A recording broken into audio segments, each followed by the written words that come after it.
And we're here! Hello, everyone.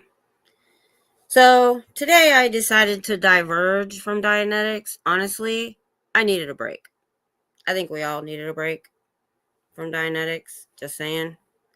So, I watched the interview with Natalie of Jon Atack. Now, we had all discussed what we were going to read next. And because I still want to keep in trying to learn as much as I can about LRH and Scientology and all of that. I get a lot from, survivors that are telling their story, but they tell their story and what they've been through, and I've gotten a lot of information that way. But I think with like Jon Atack, he did a more comprehensive deep dive. He was in for 9 years. He was never in Sea Org or staff. And then, but he just realized that things didn't make sense, and he was questioning it, and he left. But he continued. Well, I don't know if he had decided to continue.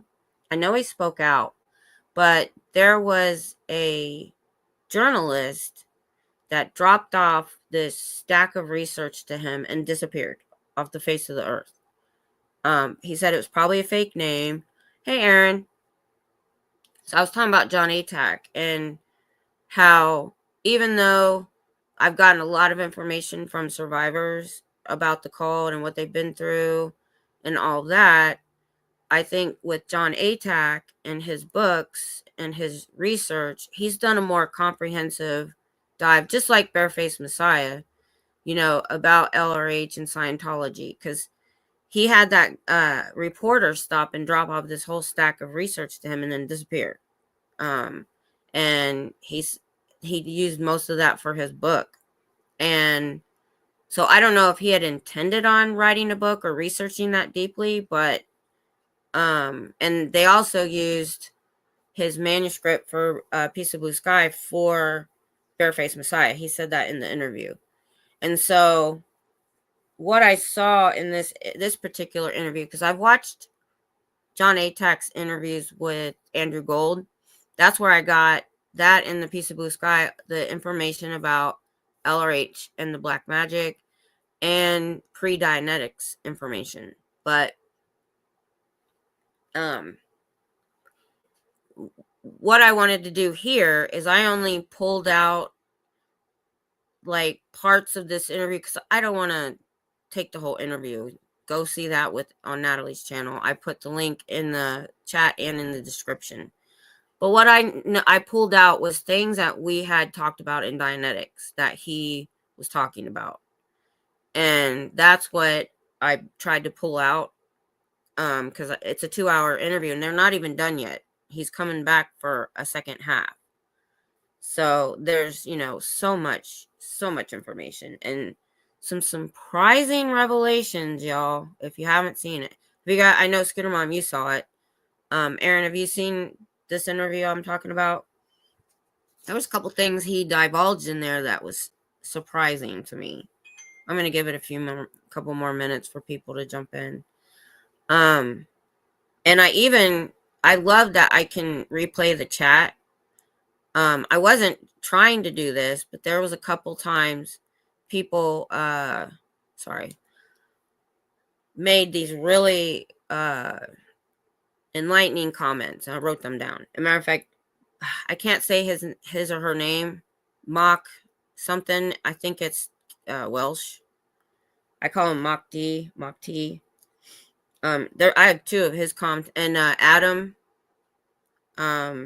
He had a good comment. I wrote those down too. I have I don't know if we'll get to all these. I have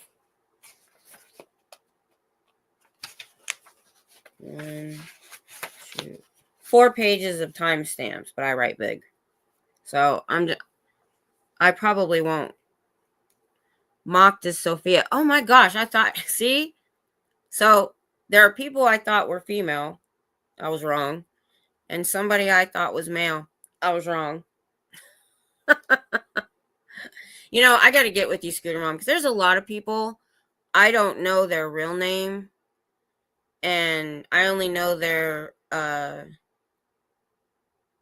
screen name, and I'm sure I've heard their real name, but you know how I am with names. It sucks. So there were some very interesting things that they talked about, and it was good. I saw a difference in Jon Atack's interview with Andrew Gold, who was a non-member, and the questions that were asked. Hi, Cricket. I'm Ron. Yeah, I found that you were one of them. Hi, Irish.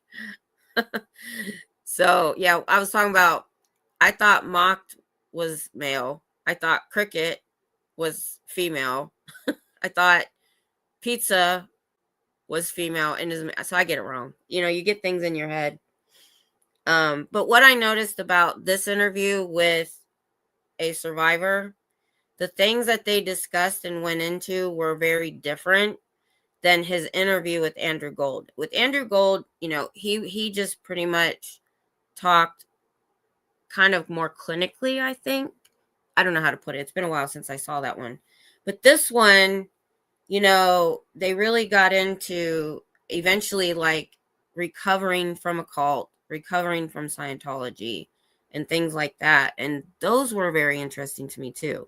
So, like I said, I tried to only pull out things that we have either read in Dianetics or we have discussed ourselves, and maybe what they talked about gave me a new understanding of certain things. And so, oh, I don't have my light on. So that's the only reason I want to discuss it. And I'm not going to go over the whole entire interview. So let's go ahead. So I have it ready to pull up. And like I said, I have a lot of timestamps, but I may skip some. A lot of them, there's so many because a lot of it was just short. It might be a couple sentences. Now, stuff I wasn't going to play was one of the revelations we got was he had named a successor. Well, his son Quentin was supposed to be his successor. He named him in the 60s. But we know Quentin was gay and committed suicide. We got a little more information as to why he may have committed suicide. I'll just go into it instead of going into it in the interview. So there was a part of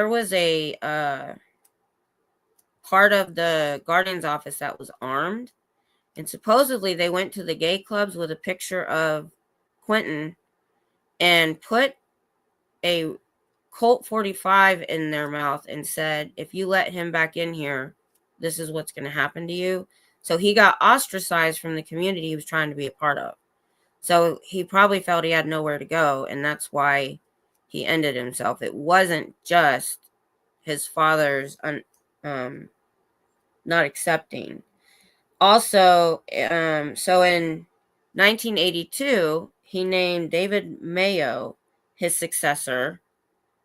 I don't think he really mentioned what happened to him. One of the revelations I got out of all this, I have said many times, and I was obviously wrong, you know, just because of the information that I had. I don't have all the information.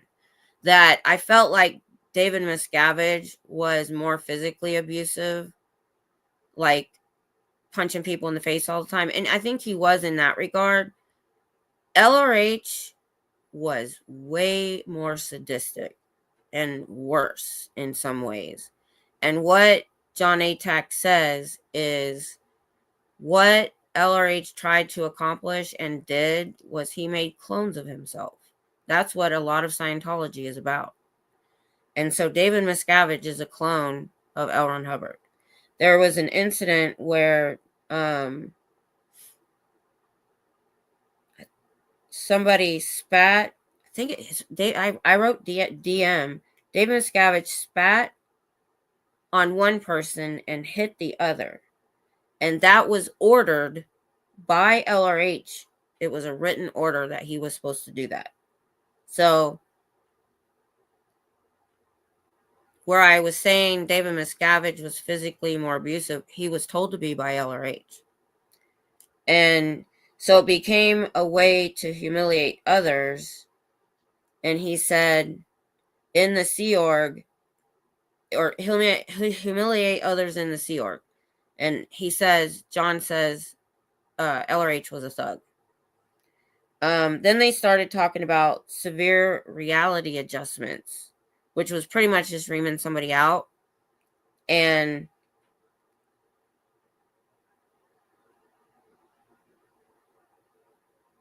let's see. Because I have timestamps, so I didn't write this out, but since I got it on my mind, I'm not going to worry about going to the timestamp.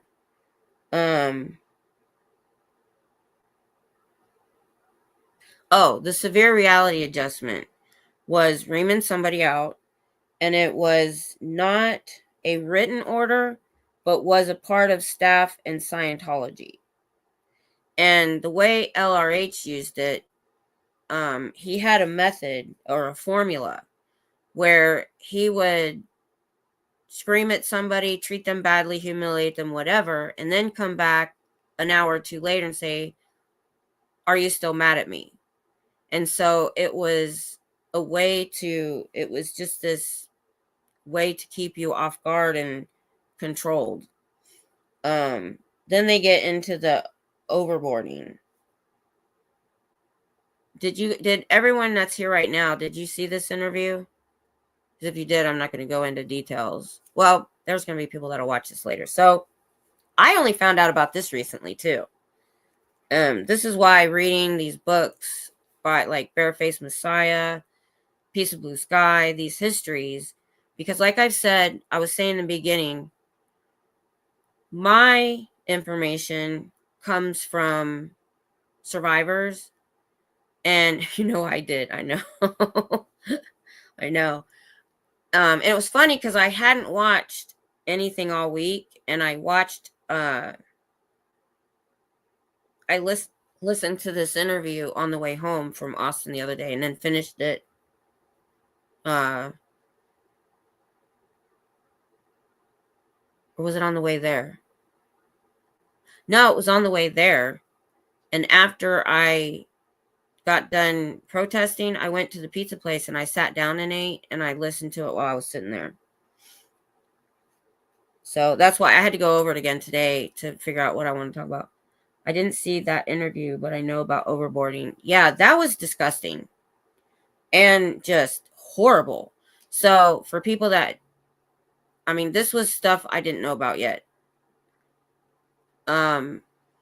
He would tie their ankles together and throw them overboard. Now, what Jon Atack said was a high dive board is about 14 feet off the ground.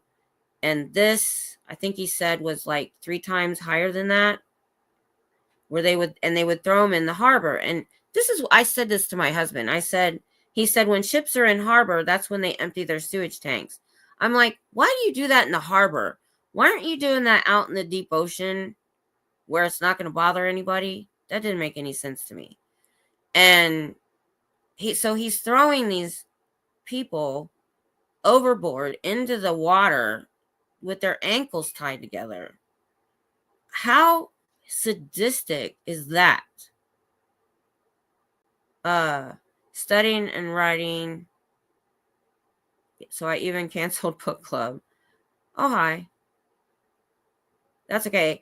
Well, I'm talking about, I need to get in with you with this Barefaced Messiah because I'm missing a lot of information just listening to Jon Atack. So I need to get on top of that too. Because they said that they used Jon Atack's manuscript for A Piece of Blue Sky to help with Barefaced Messiah. Yeah, not just water. Ew. Not to mention he was putting children, like small children, in the chain locker, which is just a metal room, no light, alone for punishment, like 5 to 8 years old. That I heard about that, and that horrified me. I'm gonna start here. So we talked about the severe reality adjustment. Sometimes I can't read my own handwriting. MF.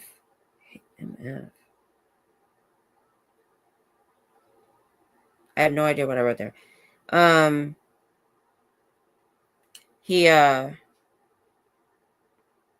He was so paranoid that they infiltrated 176 government agencies, and he dismantled the Guardian's office. That's why it wasn't, it sounded like it wasn't because they got in trouble. It's because he was paranoid. So he dismantled the Guardian's office and then created the Office of Special Affairs. And something that Jon Atack said, he said he wasn't abused when he was in Scientology because he wasn't staff or Sea Org, but because he was harassed for the 16 years after he left, that's what caused him his mental, either PTSD or, problems that he had. Okay, good. I have another week. That's good. What's been happening is my husband has been waking up earlier than usual, and it's been during your stream, and so I don't get to see him much, so that's what I've been doing instead. All right, so I'm to the point where I want to go ahead and start with bringing up the interview itself. So we're going to go to where he says he's going to help people. So that's 1410.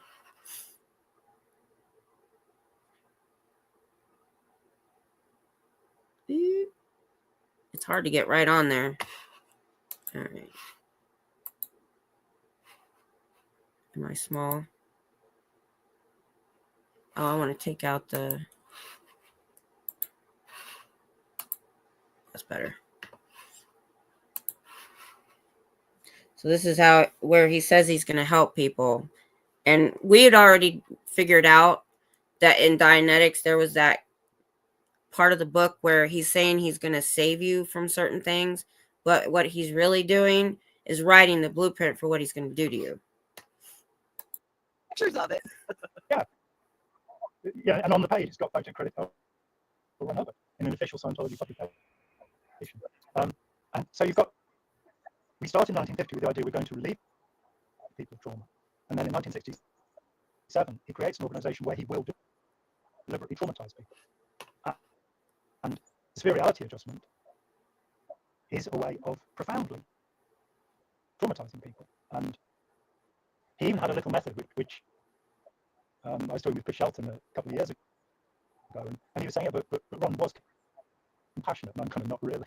And he was, yeah, he was, And so, what you're going to tell me is that he walked up to somebody after he'd given them severe reality adjustment, an hour or so later, and he said, "Are you still mad at me?" Chris went, "Yeah, that was what I was going to tell you." I said, "It's a form." He would scream at somebody, destroy them, and then come back to them and pretend that he cared. But the phrase would be, "Are you still mad at me?" So L. Ron Hubbard would say this. Yes. So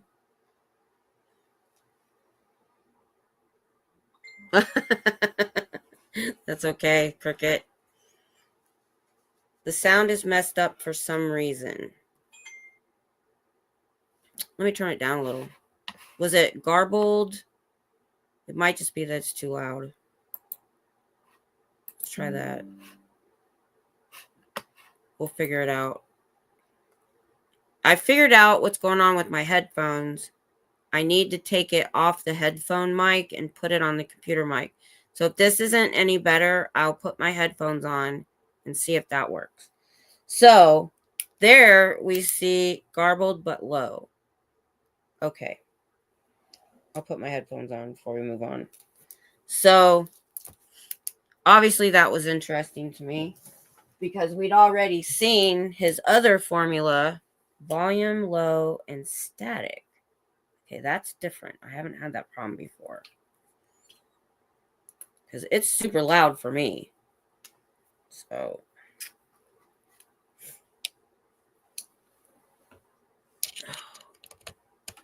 All right.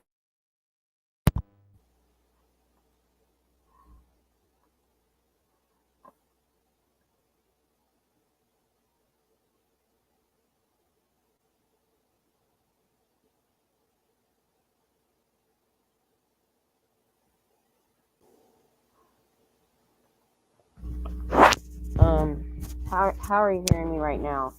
Does it sound normal or is it hard to hear? Because I switched it from this mic to hopefully the computer. I hope I hit the right thing.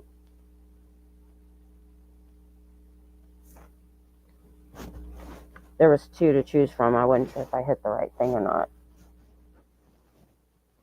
All right. I'm going to place a couple seconds. Let me know if this is any better. And I wish I could hit play from there. So he would scream at somebody, belittle, like tear him down, and then ask if they're mad at him. So that's part of the contradiction in the mind control. Okay. There is a hum.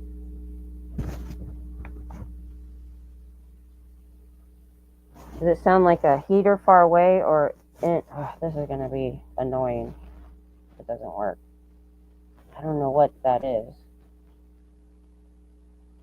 In my headphones? All right.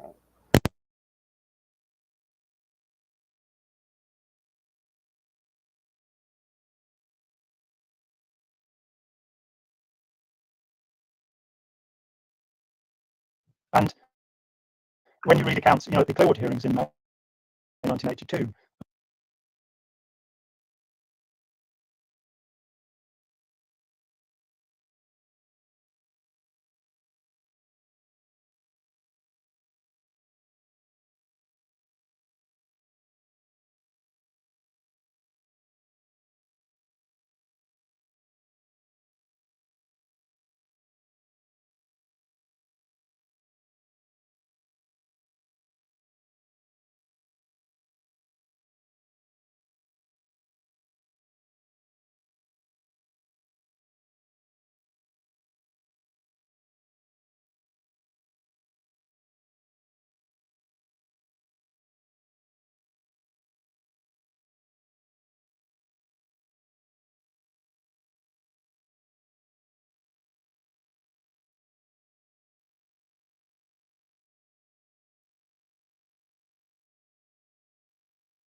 The mic was turned off.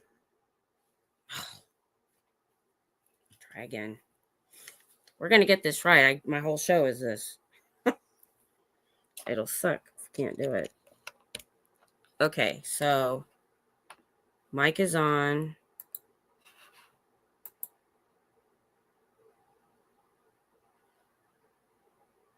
Okay. Okay, how do I sound? Awesome. So when I tried it before, I wasn't switching the mic over from the headphones to the mic in the computer. All right, so I'm good now. The hum is gone. All right, let's try this again. I don't know how to change it if it's not good. a lot of people testified about their time at La Quinta when they'd gone Good. over the rainbow to work on Hubbard's person. Hum is gone. Staff. I don't think it was plugged in all the way. Under the new contract, so that thankfully is known to that. All right, how is the video?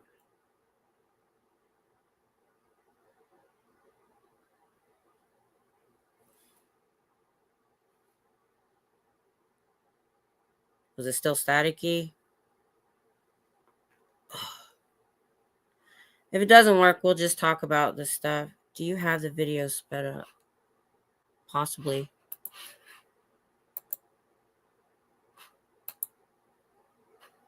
Nope, it's normal.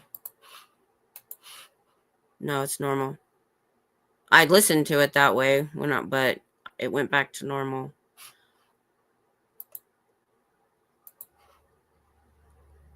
I really wouldn't know how to fix her video. So I'm just playing. But, so it's still weird. Well, then what I might do is not share screen and just talk about what I hear and just talk about the subjects. So it still sounds bad. Let me try one more time. I don't think there's any settings I can change that I can think of. Let's see. Quality, stable volume. I don't know what that means.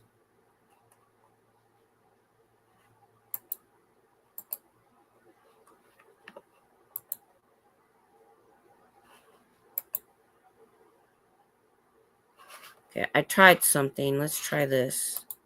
I've often wondered what would happen, that I've gone along with it. I'm not one of those It people. was fine. Yeah, it sounds fine for me. Seeing the commissions there. But Let me there's turn one her there who down. testified, and she said her husband, Adele Hartwell. It's still, what are you guys hearing now? Her husband had been in the I Navy. turned up the quality. She said, I thought I'd heard swearing. And then I was around Hubbard. And Okay, what I think I'll do then, we'll just watch the subtitles. I'll turn the volume off completely. All right, so we're at 16 right here, where he just called him still static when he talks. Okay. So right here he's talking about how L. Ron Hubbard was a bully, and he used a lot of F-bombs and stuff like that. And then at 18 minutes, let's see. It's really hard to get it right on.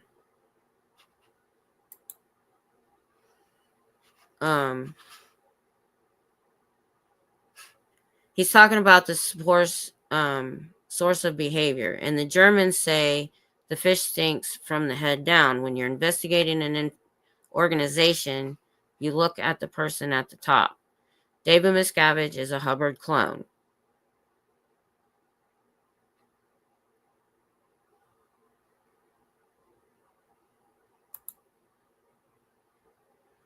Oh, at 1830, he gets into the personality testing. I'm going to go to there. All right. So, see you later, Carrie Ann. So, I thought that was interesting. I mean, it makes perfect sense. Obviously, we all kind of know that already, that if you're looking at an organization and how they treat people, you're going to look at the head. And I like that term, a fish stinks from the head down. That was good. Now, he gets into this personality testing, and where they talked about they went to different cults and they did personality testing.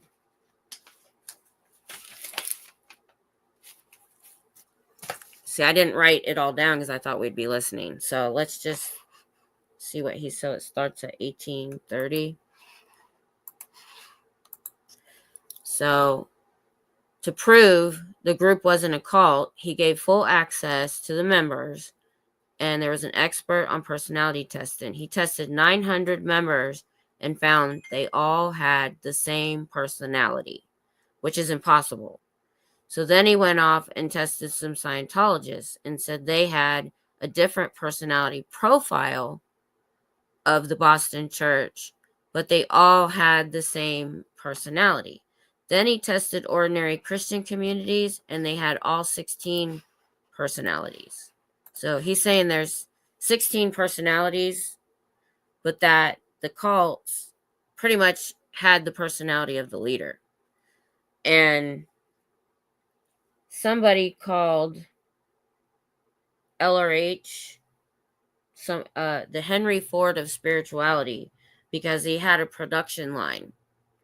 And so I'm hoping also that survivors are hearing this too, and getting a better, that it will help them in their recovery, to know that, they can break free, but they're going to have to find a good way to do that.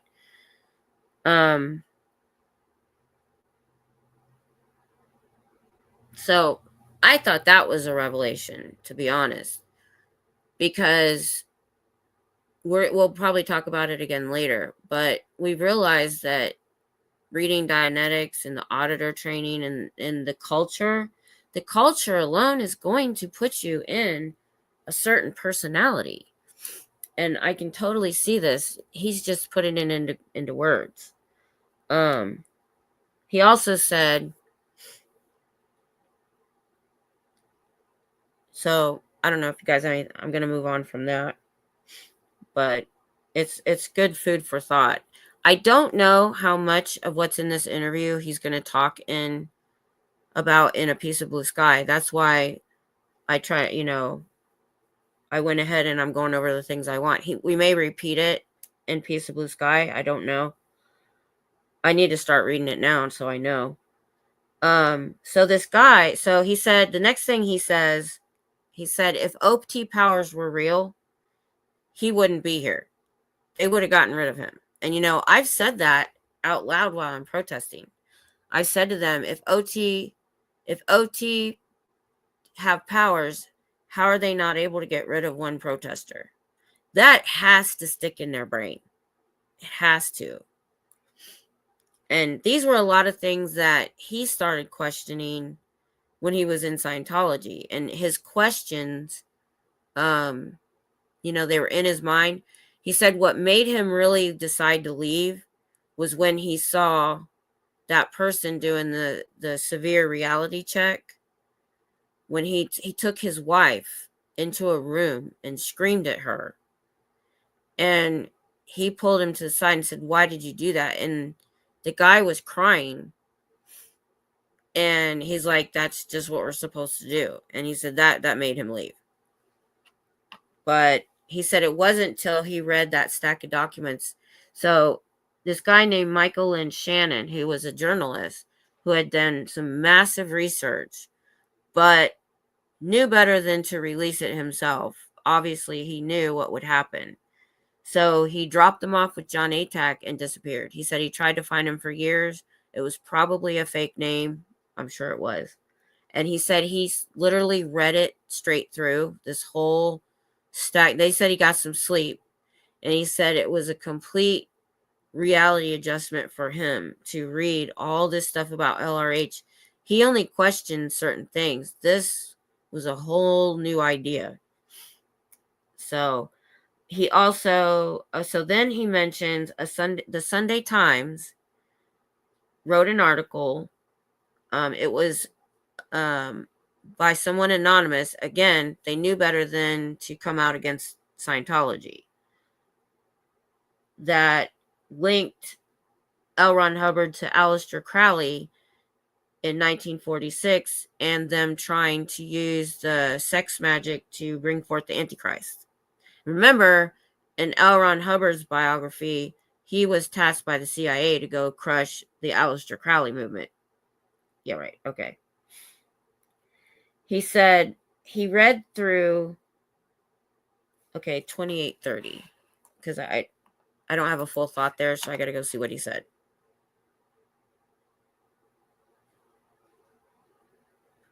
It says he read through the tech volumes and I have nastiness, something about nastiness. All right. What he said himself, and let's sell these pieces of blue sky. More than half of the material in it is my source for the book. He said all of these evil, awful things and then tried to pretend he was helping mankind. And that just so I went back through the tech volumes and the lectures, and I found all sorts of nastiness, year in and year out from the very beginning. He was hurting people. He was controlling people. He was taking all the money. One of the communist phrases I heard when I interviewed a lot of people is he spent money like water.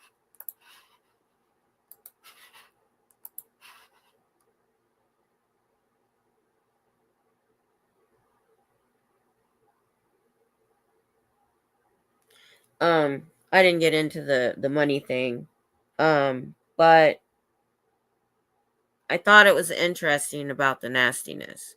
Also, since we're talking about the books he wrote, he also states, you know how L. Ron Hubbard is in the Guinness Book of World Records for being the most prolific writer? He has the most books published. He didn't write any of the Scientology books. He wrote Dianetics, and I think that was it. They literally had people taking his lectures and things that he recorded and his letters, and they turned them into books. They just put his name on it.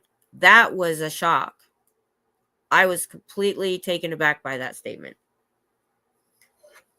Because we talked about this a lot, about how he was this prolific writer, and we think he was because, we've had different ideas of, did he have a mental illness? Was he taking methamphetamines to write this? Now, he did write like a lot of those policies and communications, and that he did write that. He was writing that stuff all the time and sending communications all the time, but he wasn't sitting down and writing these books.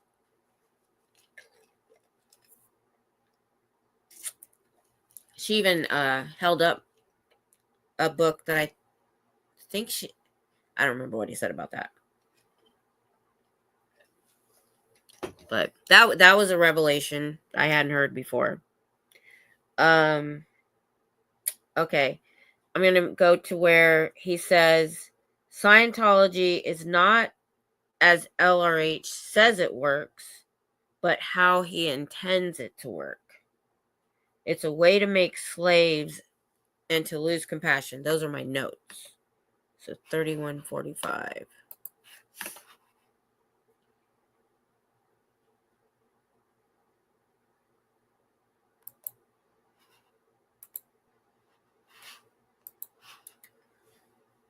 So, he's talking about, I think his son was his deputy. And he said, Scientology works not as L. Ron Hubbard said it works, but how he intends it to work. And among the sacred scriptures of Scientology, we have the Philadelphia Doctorate Program. I'm not even going to talk about that. You can take it for 6 weeks and be a doctor of Scientology.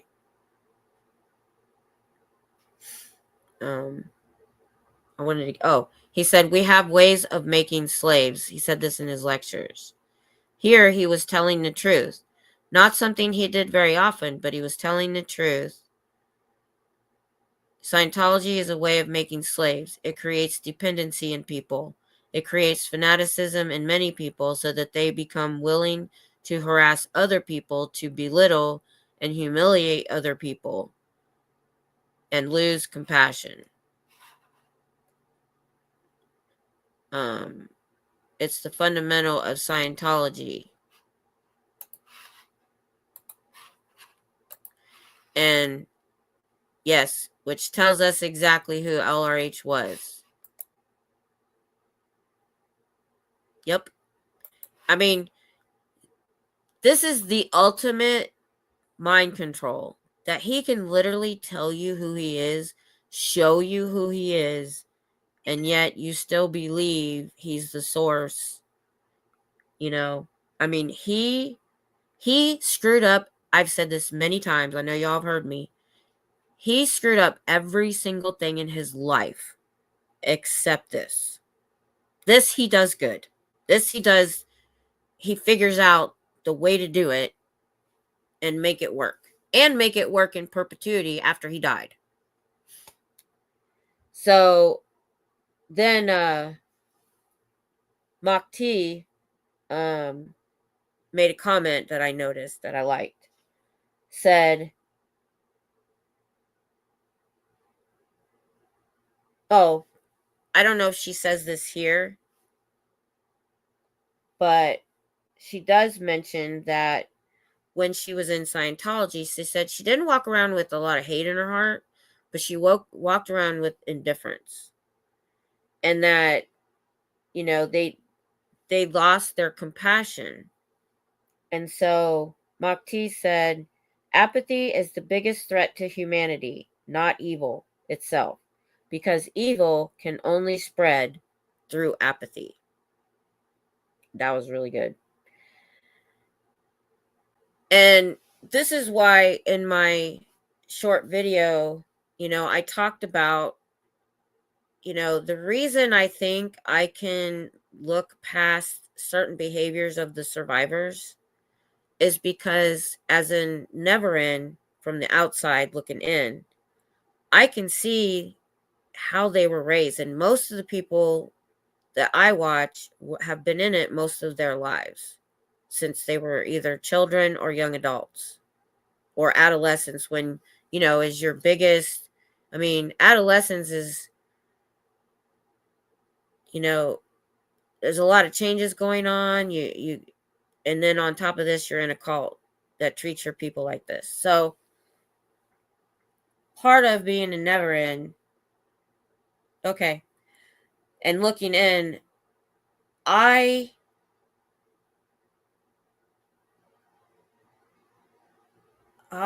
guess I'm forgiving and tolerating behaviors that I probably wouldn't tolerate or behavior in a friend or somebody that was close to me, because I understand that they've been through something horrible.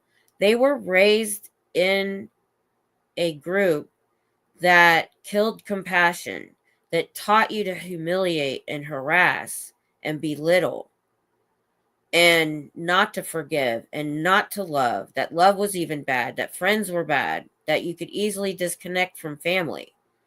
So I get, and we're going to go into this later, he talks about, he saw studies that talk about how long it takes to recover from PTSD or something like this. And we'll talk about that later. But this is what LRH taught everyone in Scientology. And when you lose the compassion and you lose, and you're apathetic or indifferent at the most, that's why you don't tend to think for yourself. It shuts you down. And that's why it takes people years and years and years to finally even get out. To get out at all is a major accomplishment. To get out and live a halfway normal life is beyond an accomplishment. So the fact that any of the survivors, their lives aren't, their lives or relationships or their behavior or what have you, isn't what we would maybe consider, out of the norm.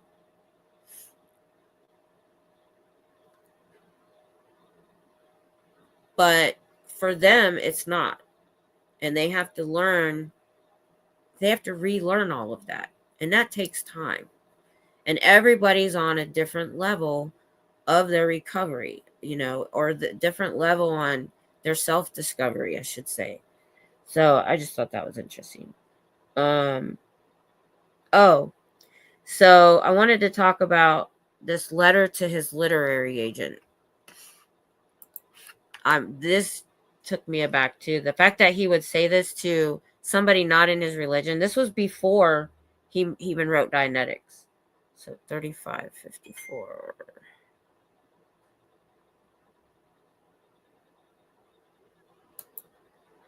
Okay. So he worked out this method that he was going to make more money and anything he ever thought. He's talking to his literary agent, and he said the beginnings of Dianetics, he says that it's a method whereby you can rape women and they will know nothing about it. That comment right there made me seethe. I didn't watch this live. Boy, I would have been in that chat. Oh my gosh.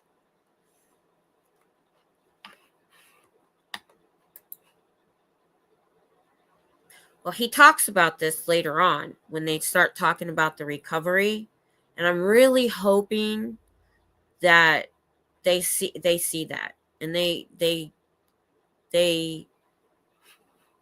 give maybe a little more compassion to each other and understand that, they've all been through something and maybe a little differently than each other. But yeah, that made me see. You know what my first thought was, Scooter Mom? Danny Masterson. Wonder who he got that behavior from. It wasn't necessarily all Danny Masterson. He freaking learned that from the master himself. That behavior, that it was okay to attack women, drug and attack women. I mean, I remember he as a young adult, a teenager, in a movie about something like that in Scientology. I don't know. I don't remember the details of that. See, unless I deep dive something like over and over, I forget details. But I remember enough. But yeah, so then my first thought was, oh, well, that's what he was teaching. Danny Masterson was just freaking doing what he was told. I'm not going to let him off for it. Because not that many people in Scientology are doing that bullcrap. But where's my water? Oh, yeah, I seethed. Because I've never heard that statement. I heard that he told people that he wanted to start a religion to make money. That was the most heinous thing I think I heard. Then he goes into talking about, so then he has contradictions in Scientology on purpose. Let's see. 38. Ooh.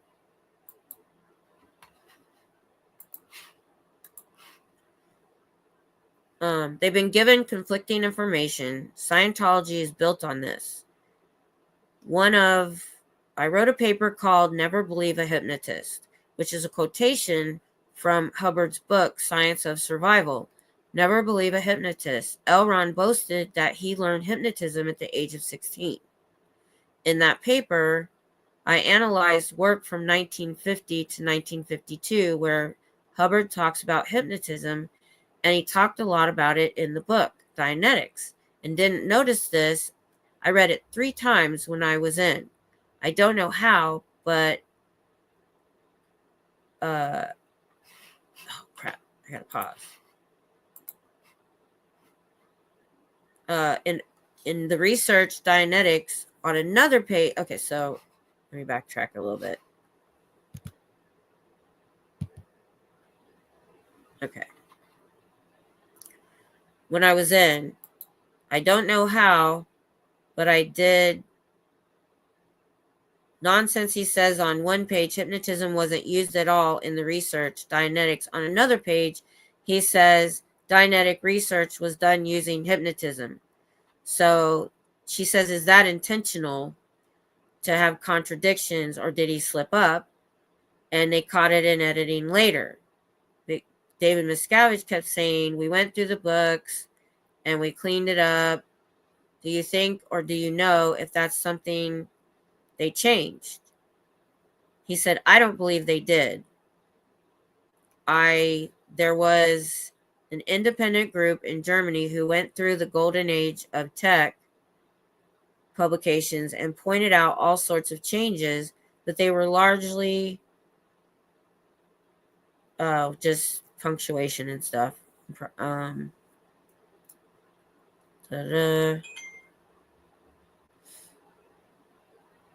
they were corrected. There were some changes, of course. There's a Scientology policy directive called, I'm not going to get into all that. Anyway, what he goes on to say was he thinks that he left those contradictions in on purpose. I think everything he did was on purpose to keep everyone on their toes, to never get complacent, to if you keep people confused, then they're not going to think, they're not going to catch on, or they're not going to think for themselves.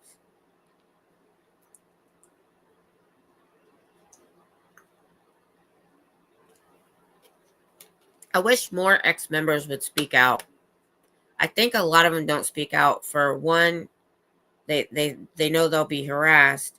But B, I think it might be, now again, I could be wrong. An ex-member would have to tell me. But could it be that they have a lot of recovery to do. And he says later that they need to learn to love themselves and take care of themselves. And then there also might be a part where maybe they feel some guilt in the way that they treated people. And I think maybe that they think they fell for it. And I've said before, when people say that, I've cut them off. And I've said, look, people that were in Scientology weren't in there because they were weak-minded or unintelligent. They love, especially if they went in, like most of the people in now were second and third gen. They've been indoctrinated since they were kids. And you don't have a choice against that. But if they went in later in life, they were looking for something, they needed help, they thought they were going to get it. And it's insidious and slow. So, all right. So, let's see. Oh, and he does go into Freud a bit. We're going to get into that here soon.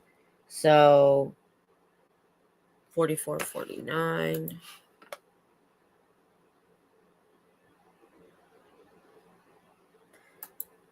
This is just one little statement about how LRH is a con man.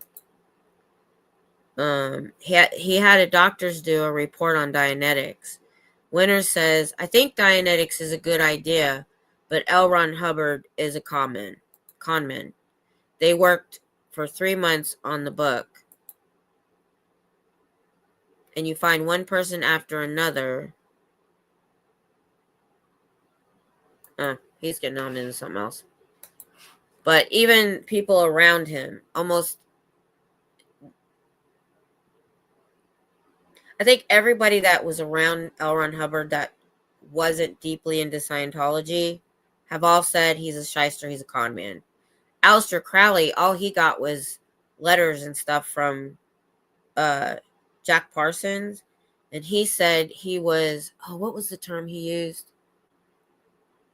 He was a confidence trickster. So then he gets into talking about Sigmund Freud. 4640.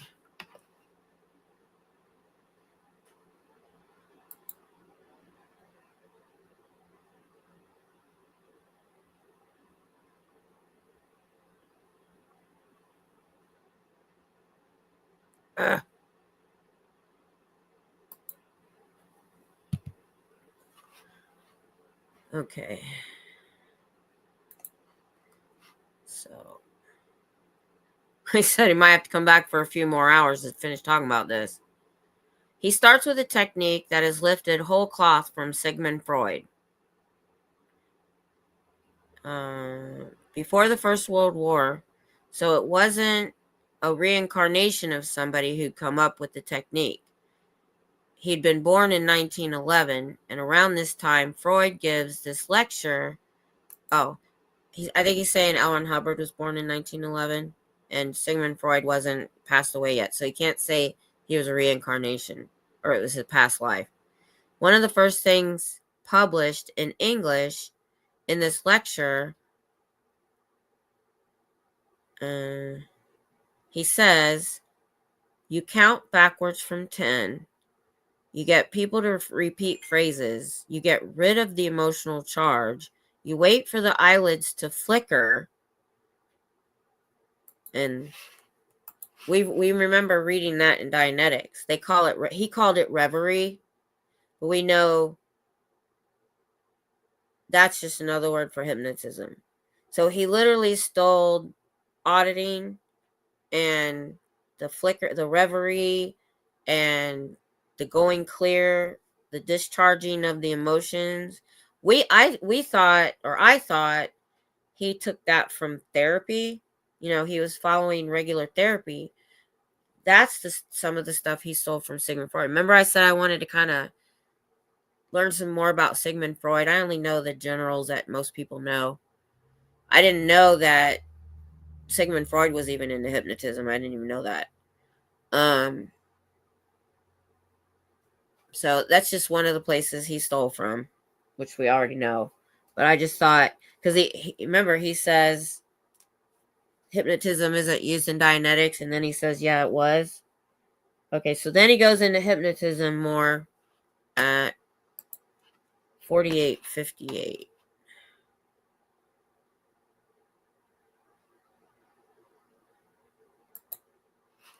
All right. Hypnotism is what according to the Oxford Handbook, description of hypnotism is guided imagination. That's a full definition. Guided imagination. So you give somebody the idea that they have, for example, engrams. They have these moments of unconsciousness that they've recorded, which now dictate their behavior. You've guided their imagination to believe this is true. L. Ron Hubbard does with the reactive mind. He says you have a reactive mind that records these moments of pain and unconsciousness. He says, exactly. So the reactive mind will now be constructed by L. Ron Hubbard in real terms. Oh, he's gone down many rabbit holes over the decades. There was research into memory. One of the facts that comes out of memory research is that if a boxer is knocked out during a contest, they won't be able to remember the 10 seconds leading up to the knockout because memory is not laid down because you've been knocked unconscious. So you don't remember what happened just before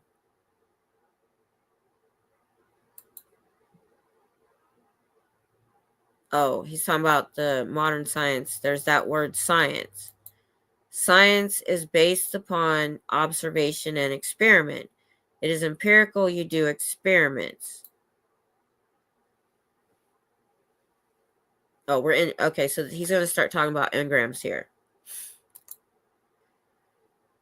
There was no scientific inquiry. There are no papers of any kind. There were no studies done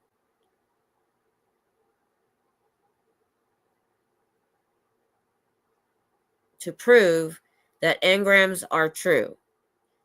It's the only attempt that was ever made to show that Dianetics or Scientology is scientific. And what happened was, and they published the paper, and Hubbard even refers to it in Science of Survival, and what they found was they couldn't recover anything.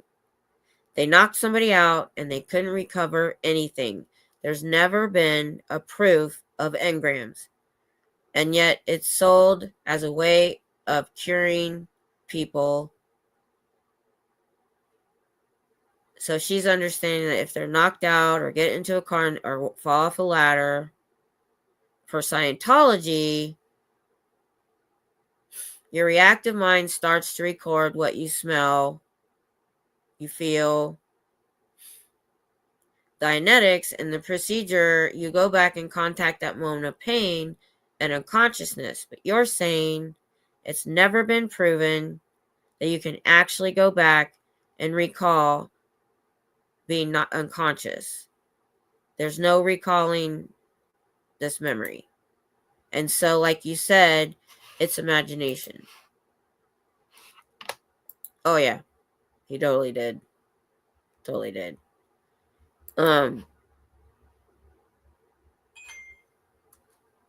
So I didn't go into this. He talked about, how they implant false memories.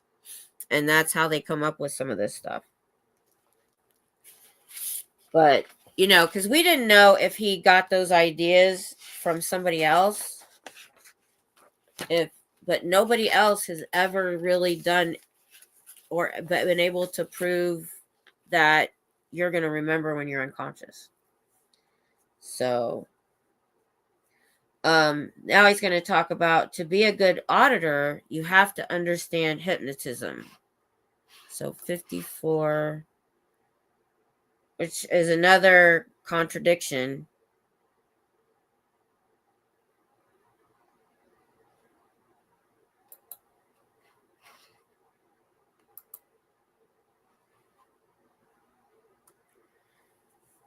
I don't know what hypnotism is. L. Ron Hubbard says, to be a good auditor, you've got to understand what hypnotism is. In one of his lectures, I think probably true,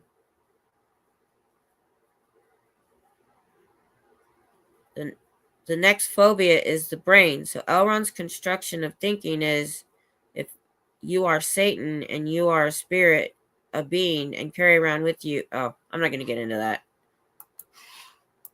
I don't want to get into that. But he just said to be a good auditor, you have to understand hypnotism. Yeah. Yeah, because he says you can't use hypnotism in auditing. Yet, that's what he's doing. And he talks about hypnotism a lot. In another interview, Jon mentioned that either he saw or somebody saw that L. Ron Hubbard had many books on hypnotism. They were on his nightstand. And I read that or maybe I heard him say it, I can't remember which, that he was a stage hypnotist before Dianetics, I think. He actually tried to perform hypnotism. I don't know if he's good at it. Then so he goes into why LRH hates psych. But yeah, this hypnotism thing, we really talked about that a lot when we were reading Dianetics. Because the thing about the eyes fluttering and getting into reverie, you're in a hypnotic trance. And we've heard survivors say that in certain training, you're constantly being repetitive, and that there's one where you just sit and stare at each other for hours, and that you go into a kind of trance. So he's literally teaching everyone hypnotism.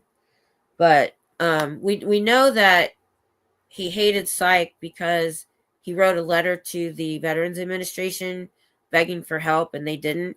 But there was this other incident that I don't think I had heard about. 5745.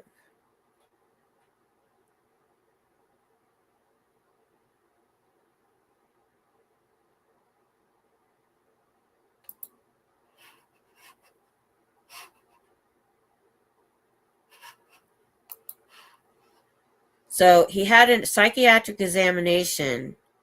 He was pro-psychiatry until he had it in 1951, and it was pointed out for his wife's divorce case that he certainly had some psychotic tendencies.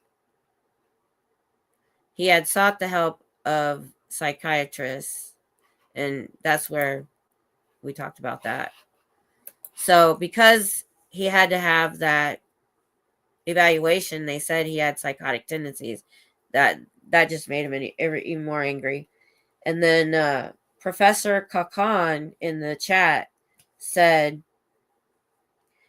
as I continue to get exposed to classic sci-fi, I see so many elements that Hubbard later rolled into Scientology.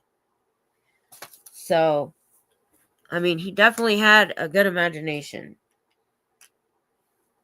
But I think that's how he was able to take such not narrow, but he took information and he made it this big, this much, because he changed the words, added his own stuff to it.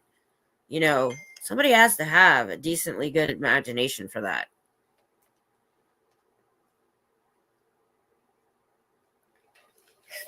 So, then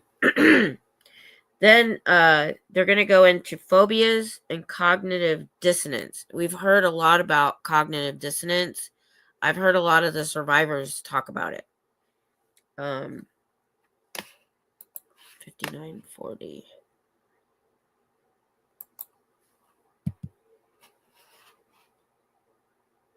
So Scientology, then comes the phobia. You induce phobias.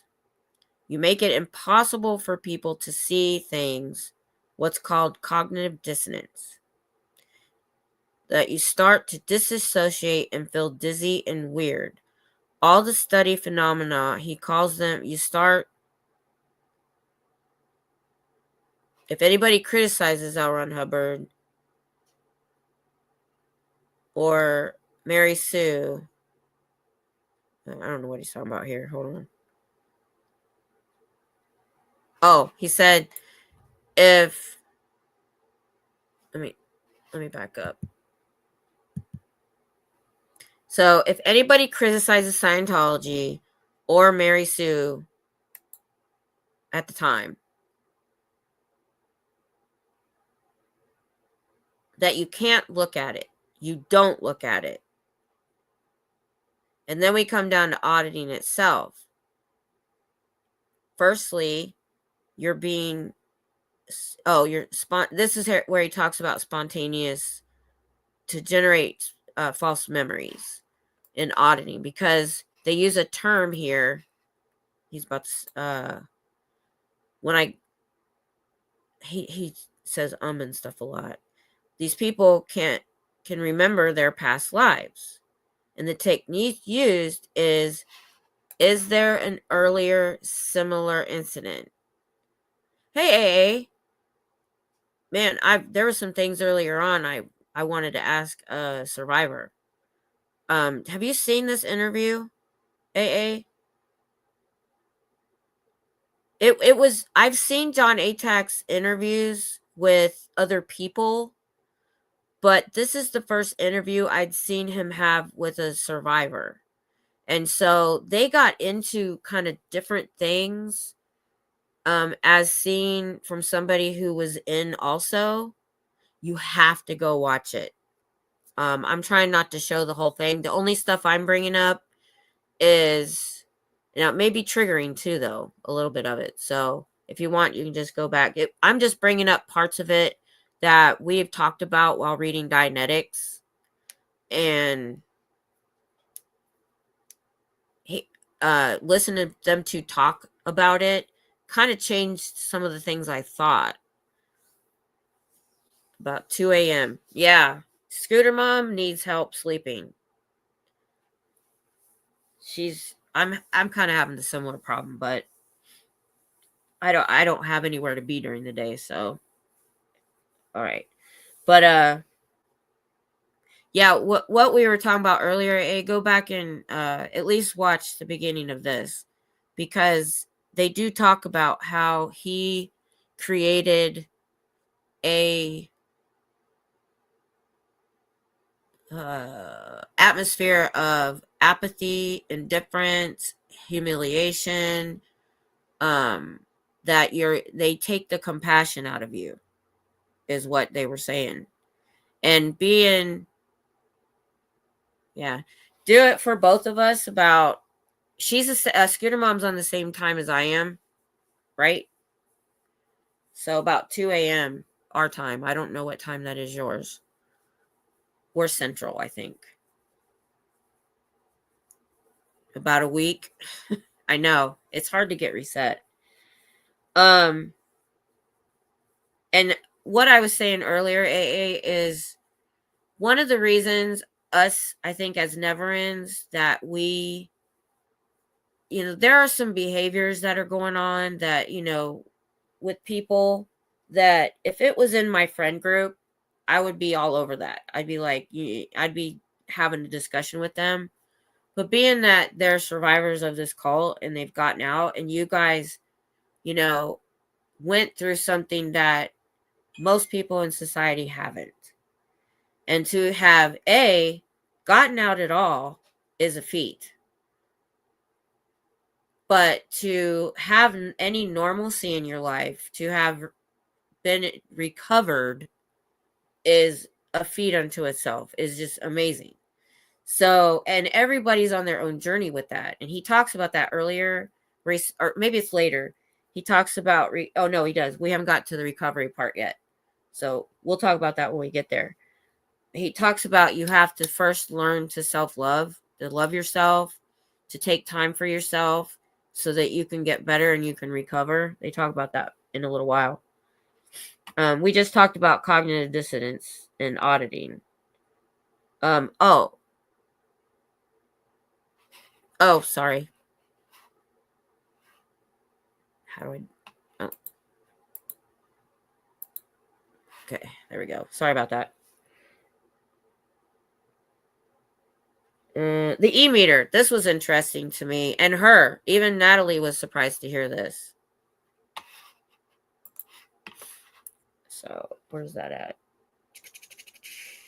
102.37. So this was interesting about the e-meter. Okay. Why were e-meters made with the cheapest possible components? They're made with rubbish. He was very upset about them using germanium transistors. I have no idea what those are. Apparently it's terrible, but they're very cheap. And so they said, let's build an e-meter that uses the most expensive components.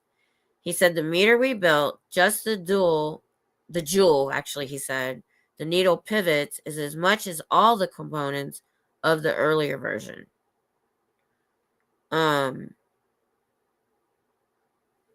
So they set up a pen recorder, put the same impulse through the Mark V, and hold on, I'm trying to remember what he said. Sorry about that. I'm trying to rewind. Okay.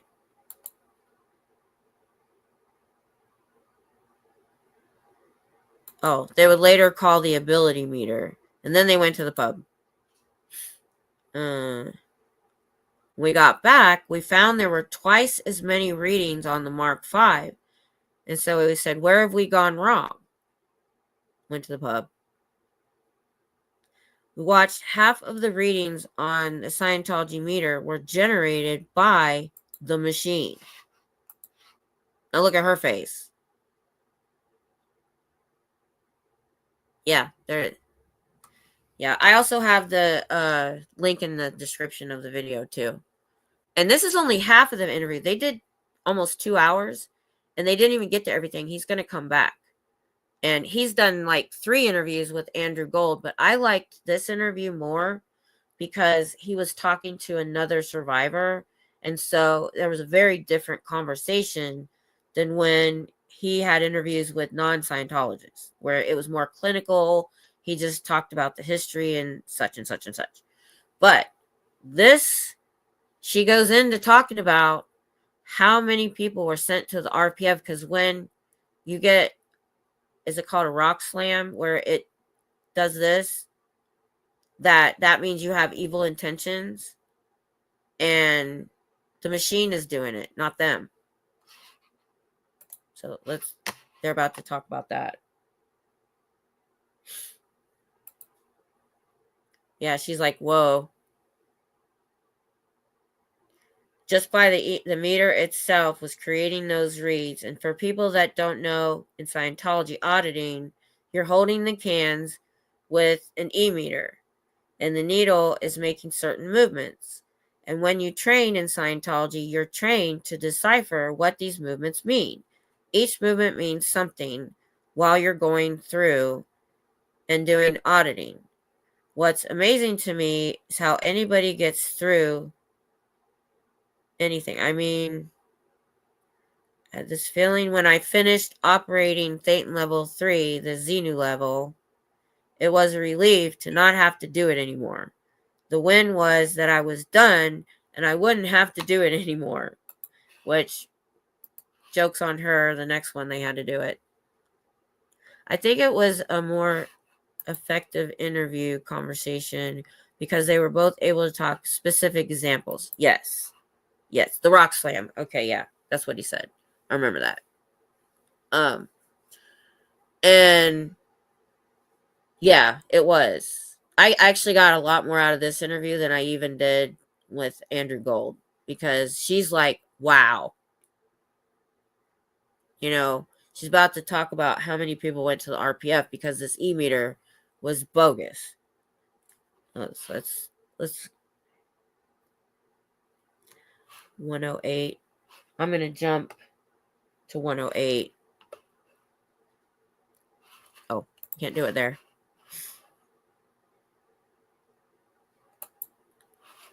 Okay.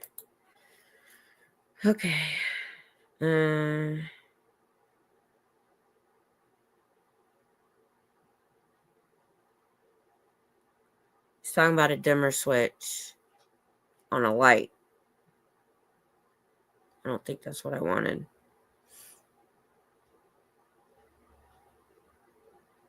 little specks of carbon are being released into the machine.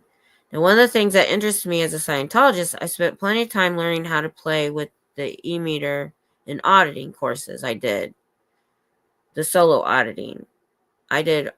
What interested me is that you could switch the e-meter on and not have the cans plugged in, the electrode, and it would produce a rock slam, this jagged flitting about. I saw it enough times with nothing plugged in. Now that means that when there is something plugged in, it can still do that. And that would mean that you have evil intention. You're evil to have the rock slam. And you were sent to the rehabilitation project force for having this phenomena, the meter of this rock slam. Yeah, look at her. She's like, oh my gosh. So, how many people were told they had evil purpose and it was the stupid machine? I mean, I already knew the machine was kind of bogus to begin with, but to not only be bogus, but to be reading wrong, doing its own thing, that's heinous. Just heinous. And you can't tell me that they didn't know this. Oh, I saw this. Oh gosh, I know, Irish. Well, if you want, I am kind of reducing it a little, but I would say of all of Jon Atack's interviews that I've seen, this was my favorite because he was talking to another Scientologist or survivor, and they just got into way with Andrew Gold and stuff. It was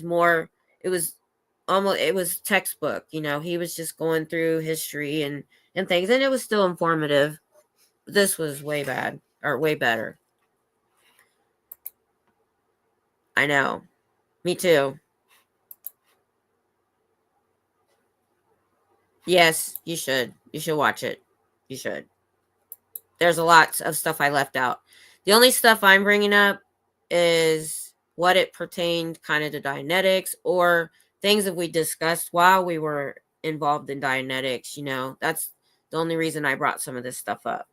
Or, because we always wondered why he was such a prolific writer. Was it drugs? Was it mental illness? Then come to find out, he didn't write all those books. People wrote those books. They took his lectures, his recordings, his letters, and they wrote the books. So that was a revelation to me also. Yeah, and Kelly Copter was being declared at 6 years old. First of all, why was she even in auditing or near an e-meter at 6 years old? That part I don't understand. And I never understood her story. Those parents is so off the chain. Oh, then they talk about the TINS machine and that it actually works similar to, yeah. Well, that just goes to show you how much, earlier in this interview, they talk about how, L. Ron Hubbard intended for this to create not society, and I'll just say organization of lack of compassion, humiliation, he was a sadistic, evil piece of crap. And so what he goes on to say, I'm not going to play it.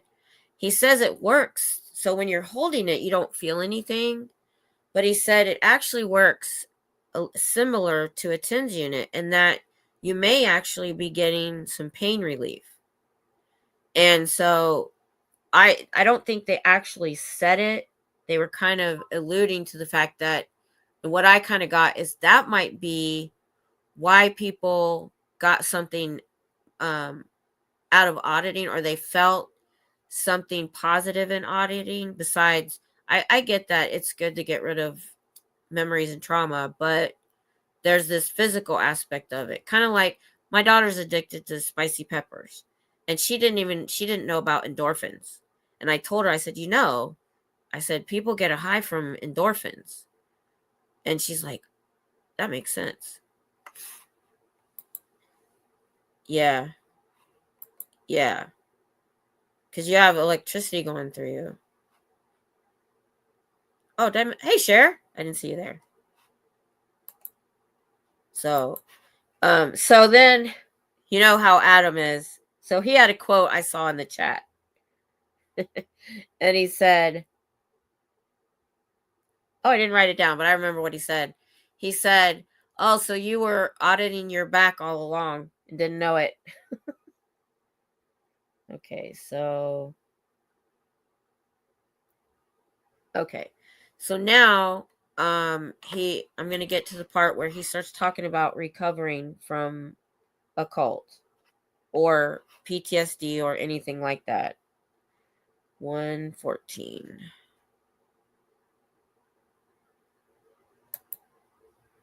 Now, this is interesting, and this is where I was saying, I know, leave it to Adam to say something like that. So this is where he gets into, because he's studied this stuff for decades, not just Scientology, but other cults, recovery. He's helped people deprogram.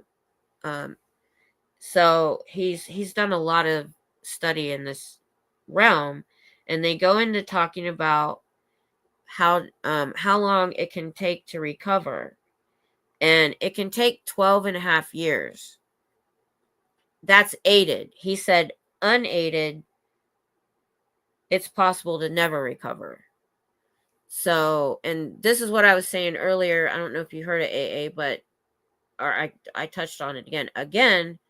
This is why looking at the survivors from the outside, I can understand, how they're,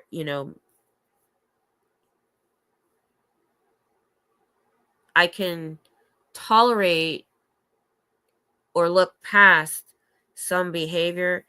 I say tolerate, I don't agree with, but they've been through a lot. Y'all been through a lot. And not something we all have. Even though I've had trauma, people have had trauma, but we didn't grow up or spend a chunk of our life in a cult where they're teaching you to lack compassion and other things. So let me play this.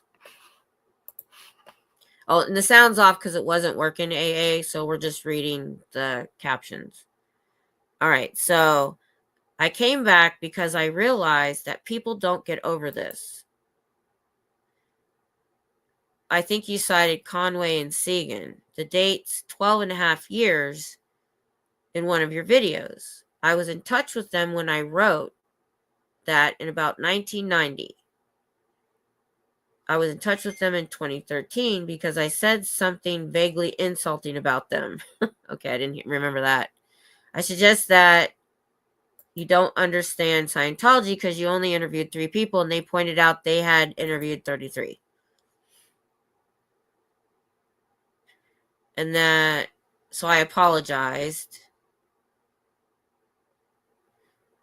Firstly, Scientology has the most debilitating set of rituals of any cult in America.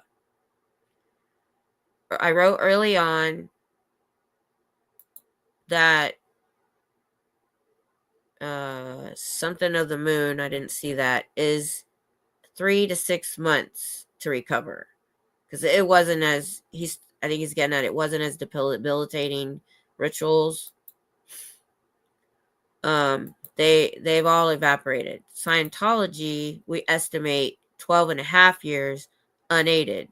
So I wrote to them and said, you've had time to think about this like 23 years later. Yeah, I would say that unaided, the majority of people never recover. And they came back and said, yes, we think you're right. Tell me this. What would be considered, oh, she's saying this, recovered from Scientology? Because when I heard that, I thought, well, I definitely, at about 12.5 year mark, had a big shift. She's going to talk about her shift, so I'm going to jump forward a little bit to 119.35. Okay. I can't think of an exception in some way abused and humiliated. They've been diminished. Okay. So I may have missed something here. Let me see what he's going to say.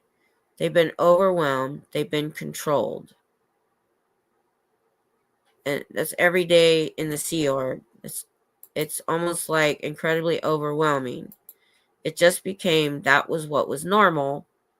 I just had to find a way to live with it. Maybe that's what we do now. Find a way to live with it. Yeah, and you and I have both realized that Sea Org is human trafficking. It's modern slavery. And if you are completely controlled,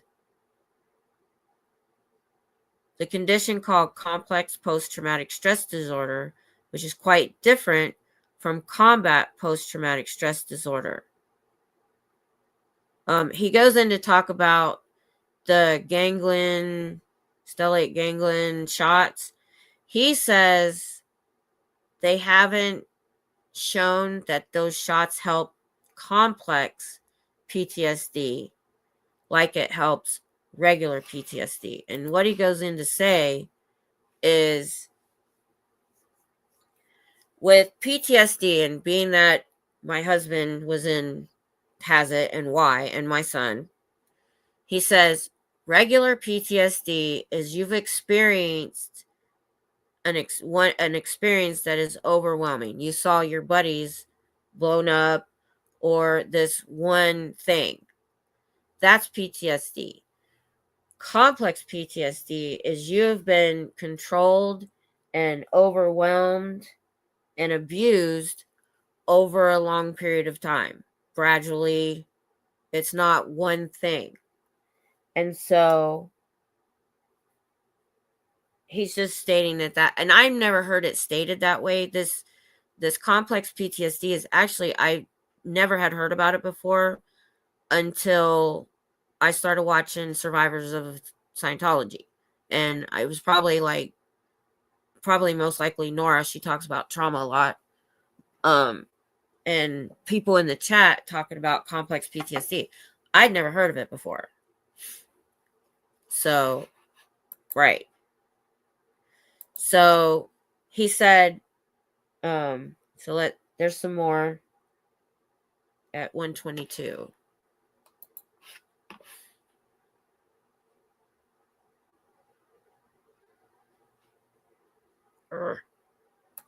Back here. All right. I don't operate off of any of the beliefs, and I've had an opportunity to look at them, especially the more destructive characteristics. Lack of empathy, a lack of compassion, an inability to forgiveness wasn't even a word in Scientology. So I've tried to, as part of my healing, really lean into those heavier than Scientology, which would be threaten, punish, threaten, punish, threaten, punish over and over and over again, just to get people to comply and do what you were trying to get them to do. And I know for me, in my experience, that was a huge turning point in what I felt my recovery from Scientology was. In leaning into forgiveness, compassion, understanding, love, and not hate, which is very hard to do. What I found was that when I could do that, it was completely separate from my Scientology personality that I had developed to survive. In Scientology, it went against everything we learned and were in Scientology, especially the Sea Org. And it hasn't failed me yet. I've had moments where something would happen and boom, that Scientology mentality will kick in. And I've had to do some breathing exercises, like take a step back, look and reframe. I think I didn't want to go into all of this. And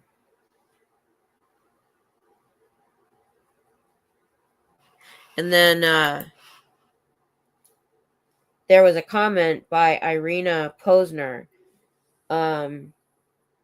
She said sympathy is low on the tone scale. So that was another thing I was talking about, that they teach you to get away from. And you have, and like you said, unaided, you may never recover. So that suggests that in his research that I think anyone coming out of something like this should get some sort of help. They need an outside help to help them get through things. Let's see. 124. So I did show that they were talking about compassion and forgiveness. I'm gonna keep going on this right here. Strengthen those muscles around compassion and forgiveness that never existed growing up. It just wasn't part, because I can remember not always walking around with a bunch of hate in my heart. There was that too, but it was more complete and utter indifferences, just no feeling. I had no feeling because we were taught to compartmentalize our feelings and not experience such a disassociation from our emotions. It gave a false idea of it made us better somehow.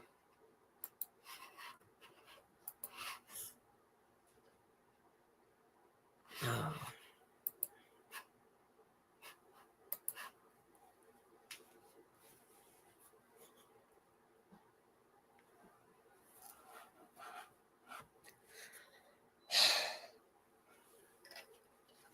I'm glad.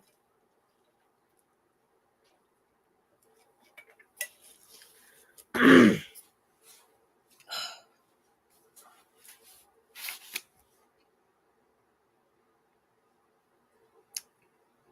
not going to go in. I had already kind of talked about what happened with his son, so I'm not going to go into that. Oh, here's a good part.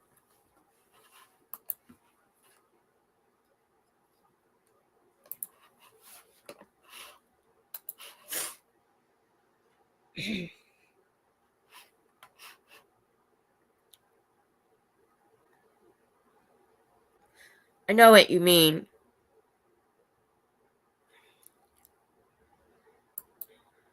What helped me, I think if I hadn't had my grandmother when I was going through crap with my mom, the one thing my mom did good for me was let me go to my grandmother's as much as I wanted. This was my dad's mom. And she saw what my mother was doing. And she supported me in every way she could and showed me love and showed me what family was. If I hadn't had that in my life, I don't think I would have turned out at least halfway normal. So it helps when other people do understand. Okay. This part I find interesting. If you don't know what the Borg is, the Borg it's a really good example, and he says that too. In Star Trek, the Borg is this. They take. Oh, I know. Thank God for grandmothers. See, I've tried to be that with even my grandkids, because my daughter's been in and out of a lot of relationships, and that's been hard on my grandkids. And I've tried to be there for them, but now that they've moved away, it's been really hard. Anyway, the Borg. they're mostly machine, and so they go and conquer worlds. They integrate them, and they become a hive mind. You have a Borg leader, but they all think the same thing at the same time because they're all mechanically in touch. So just to give you a background of what they're talking about and what the Borg are. So it's a hive mind. They're all doing the same thing, and they're all being controlled. So they're going to talk about that there are some survivors that may not even realize that they still think Scientology. You know what? Can you guys see the captions okay? Because I can take my picture out of here. I don't know if it'll make it bigger or not.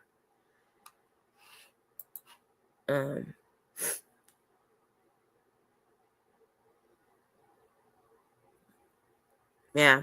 I even did a talk in my church. We were assigned to talk, my husband and I. It was the same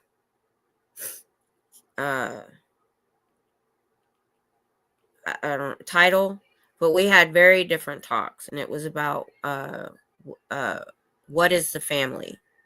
And I talked about my grandmother being my example of family and how other people in our lives can show us, when we don't have it ourselves, can show us what family and what love and compassion can be like.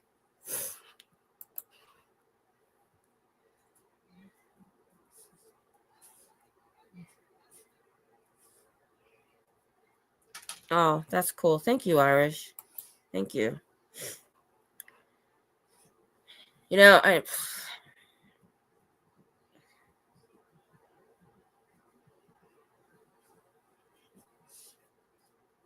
like I said, everything happens for a reason. If my grandkids hadn't moved away, I would have probably never protested because they were kind of a big thing in my life.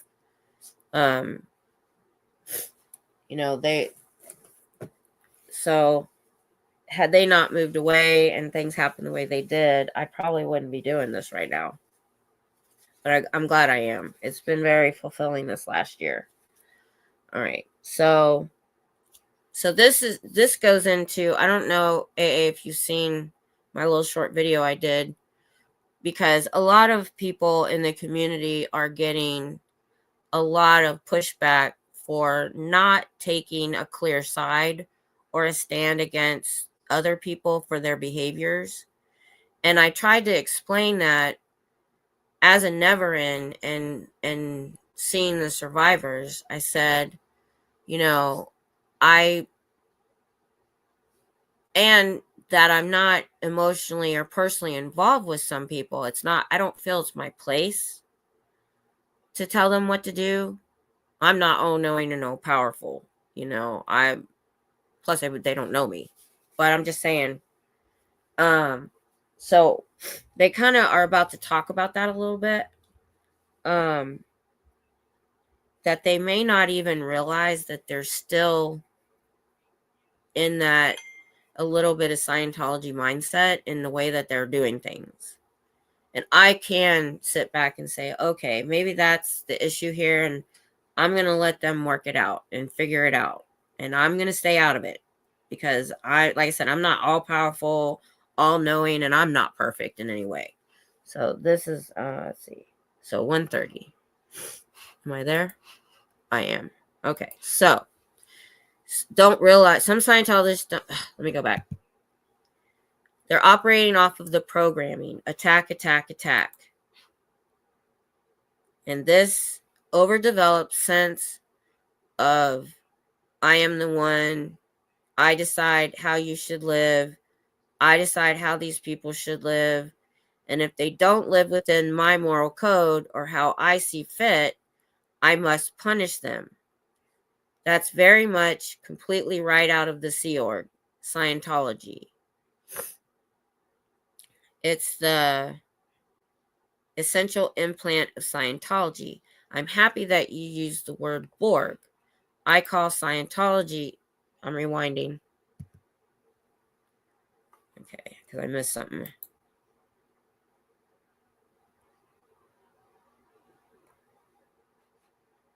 I've called Scientology the Borg for a long time. It is making people have one mind.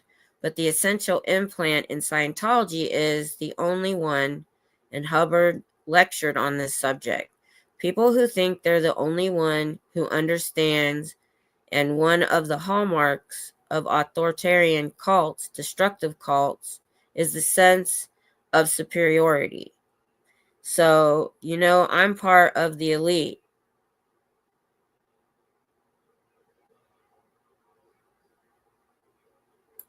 That's the whole thing with the Sea Org. We come back. Our job is to get ethics in on the planet. Like, they're the ones who decide how people should live. And it's something that can sometimes, even when people leave, that programming doesn't separate out that they're still operating in that way. What do you think helps that? That there are a lot of things that are helpful, and you touched on probably the most important one, which is compassion.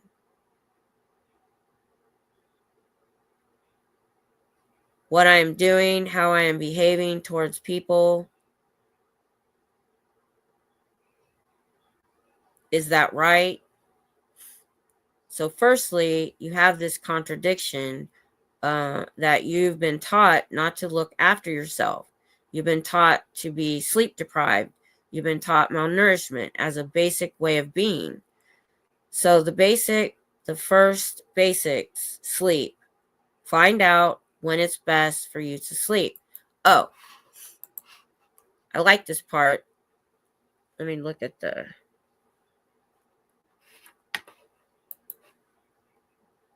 But that that, and that you can see that or admit that, that's the first step. If you know you're doing that, it's much easier to do things that get you out of it.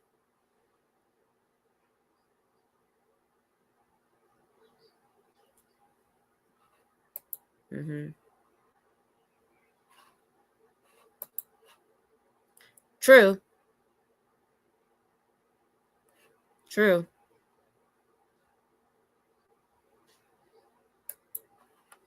And I'll be honest, I'm a very stubborn person. I will do stuff out of spite sometimes. So when somebody wants to push me to do something, I'm not going to do it.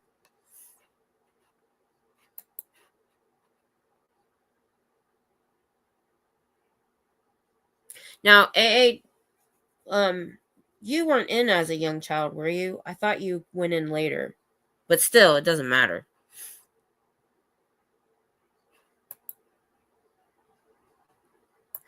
Well, I think it speaks to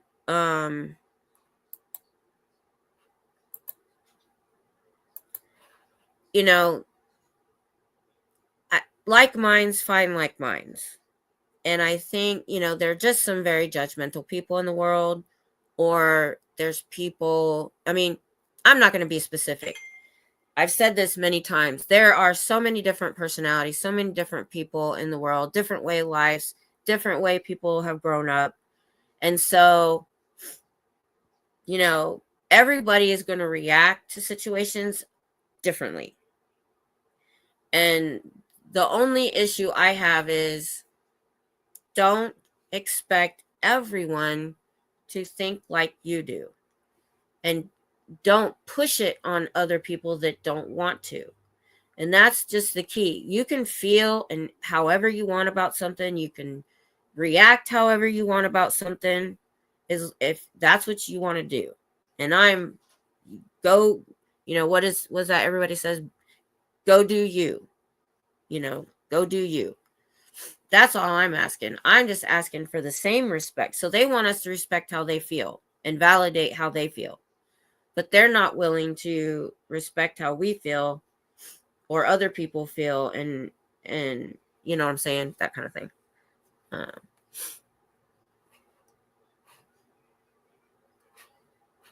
Oh,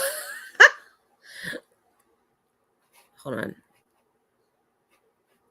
I want to make sure. But that's what I'm talking about there. I think it's just for different reasons. They just have like minds, you know. Yeah, there's no clear sides. More like many differences of opinion. I mean, I get that there's been some real wrongs done. I'm not denying that at all. But I'm not going to stop watching someone that I need pertinent information from because of what they've done in their personal life. I don't agree with it at all. I don't support it at all. So just because I'm in the chat or watching it doesn't mean I support that behavior. And that's where the disconnect is. People are looking at that with their emotions and saying, oh, well, they're in the chat, so they're part of that clique and they support it. No, I don't. I know, me too. you and I are a lot alike. I can tell.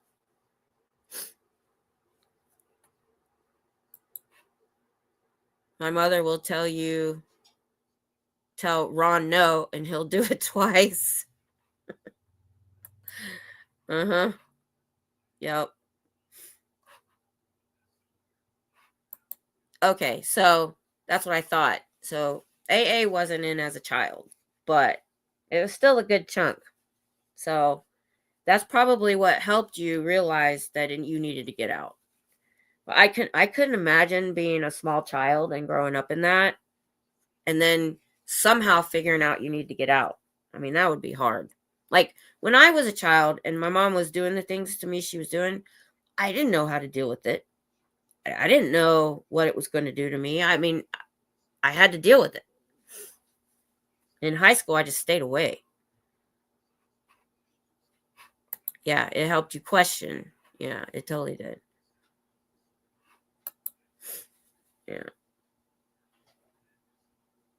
Mm-hmm.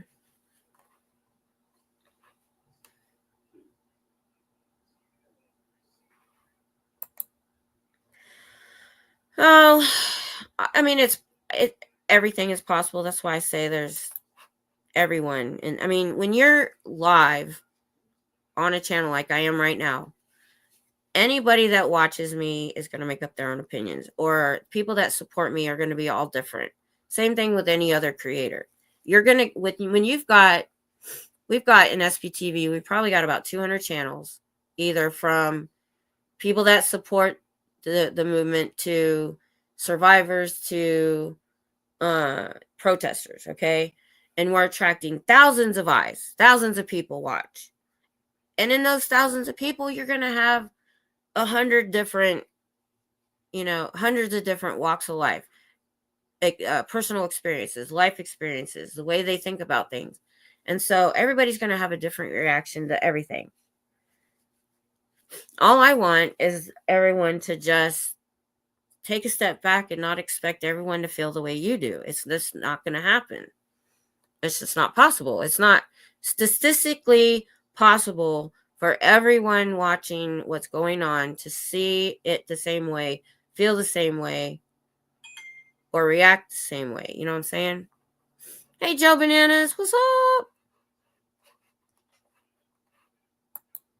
So that's why I try to take a step back and not get overly emotional about how people are reacting to things.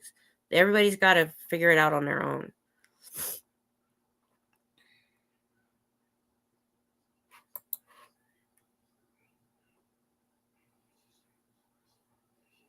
That's good.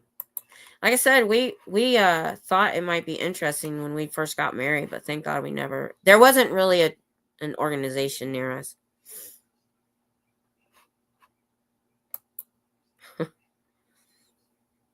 Yeah, me too.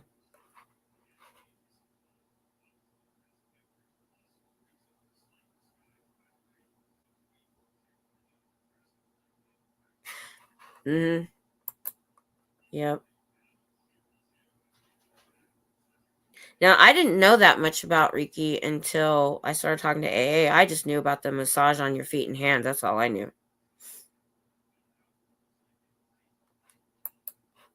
Ah.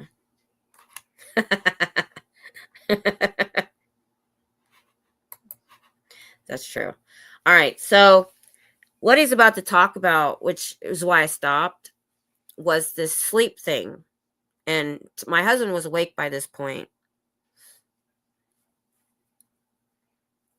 Yeah. She's done that for me. So he's going to talk about sleep and to figure out what your sleep schedule is. He's talking about how to, in your recovery.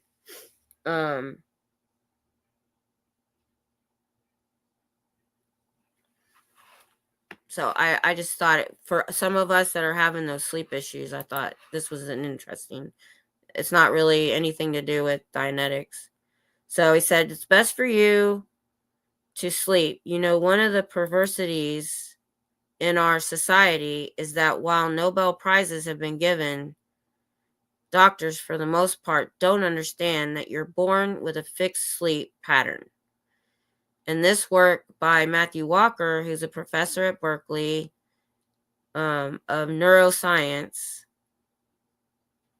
he says a lot. Basically reckons about 30% of people is what's called a delayed sleep-wake phase. They will treat them for insomnia, but there are people who naturally, like me, and I'm totally with him, which is why I know about this. Like David Miscavige and L. Ron Hubbard, it happens. I'm not claiming similarity to them. I normally sleep from about 4 a.m. until noon. Now, and it wasn't until after I stopped working that I realized that's actually a good one for me too. But I have things to do, so I've tried. If I can go to sleep at 4 and I get up around 9, I'm good. My husband's worked nights since he got out of the Army, and my son too. They're both night owls. I can't work at night. I can lay there and watch TV, but if I try to work a night shift, I did it for a week and I got physically ill. All right, so he sleeps 4 a.m. till noon, and I am relatively sharp. My memory works. My immune system is very good. If you mess with that, as the Sea Org does, then people will have low-level infections, functioning often. They feel exhausted. So finding out when you sleep, how much sleep you need, and getting that is the basis of recovery and health. Then making sure your diet is good, that the Mediterranean diet we over here have, most cited scientist in the world now who has worked out that, a diet that's low in animal fats and low in sugars is healthier. So moving away from the carbohydrate diets, which are routine in authoritarian groups, white rice diets, the rice and beans, having lots of vegetables, particularly leafy vegetables, all that stuff. So focusing on that, getting some exercise and doing things you like doing. Now, often as people come out, they are determined to find out everything they possibly can. And they get too caught up in that. Find out things you like. If you like to go swimming or want to go to the movies. In the Sea Org, that's all you're being selfish. You're not serving the other dynamics. The only way we have to nourish ourselves is to be gentle on yourself, be forgiving towards yourself. If you find that you are having hateful outbursts, and we have seen in the last year, I joined the Aftermath Foundation and then went to Aaron and said we could sort this out, and talk with everybody. I possibly could say we need, and you said this in a video just the other week, we need to focus on helping people escape, and we need to focus on helping people recover. And a lot of what we're seeing, and it's justified, I understand the complaints that have gone around, but there have been so much hate and so little light generated, and such an absence of compassion, such an absence of believing in redemption, saying, people can get better, they can become something else. So having that positive and compassionate attitude is important. The other thing which I think is important, and I have looked the word up so I know what it means. I'm not sure I've got any of it, but that's humility. Being willing to step away from Scientology perspective of I'm right and sometimes I'm not right, being able to apologize and developing relationship. I was obsessed from the age of 17 with the concept of enlightenment. So I say I spent a year in Zen Buddhism, a few days in the monastery learning to meditate and all of that, and all through Scientology. That was my intention. I thought there'd be a where you have to step off the bridge to get this because somebody else can't give it to you. But it would help me to get there. It would teach me, I think it was equanimity, is what he said. Because I got in Scientology, because I'm an empath. And there are people who think that's a good idea. Believe me, it's a disability. That's all there is to it. That you have this need reaction of wanting to help people. And it's not, we should have rational compassion. So I know what he's saying about that. I've been like that before where I wanted to jump in and help somebody and maybe I should have stepped back first and read the situation a lot more. That's how I got in that toxic person in my sphere, because a lot of times what users do is they make you feel important by asking you to help them. But then you find out they're completely can't do anything on their own. They want you to do everything. So there's a limit. So I've been going over there and not looking at this screen while I'm reading. So I missed Papa Smurf jumping in.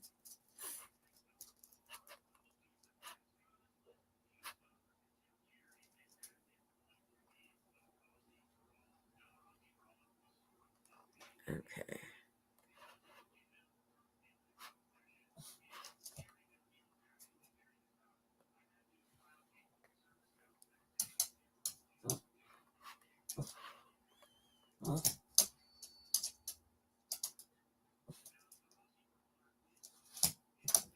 Also, Joe Bananas, just this is off book.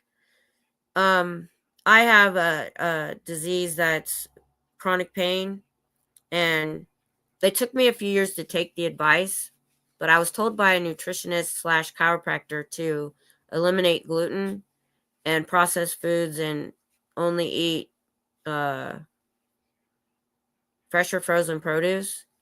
And when I finally did do that, my symptoms got a whole lot less and I slept better. I had more energy because gluten causes inflammation. It exacerbates inflammation and pain. So unless you may have already done it, you may have already got that advice, but it can help with any rheumatoid arthritis, any autoimmune disease, any chronic pain. It will help.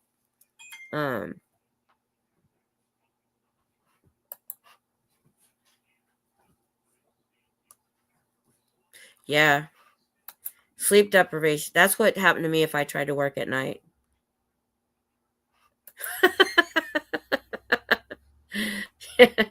I'm just going over the interview that they had. I'm not listening to the whole thing. I'm just pulling stuff out that we've previously talked about, like reading Dianetics, because he touched on a lot of that. And so, but if you haven't seen it, I recommend watching the whole interview. And they're not done yet. They did 2 hours here, and he's going to come back. So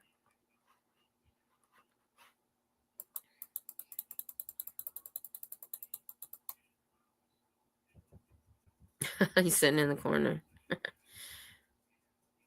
No, I have the subtitles on because the sound wasn't working, so I'm just reading along.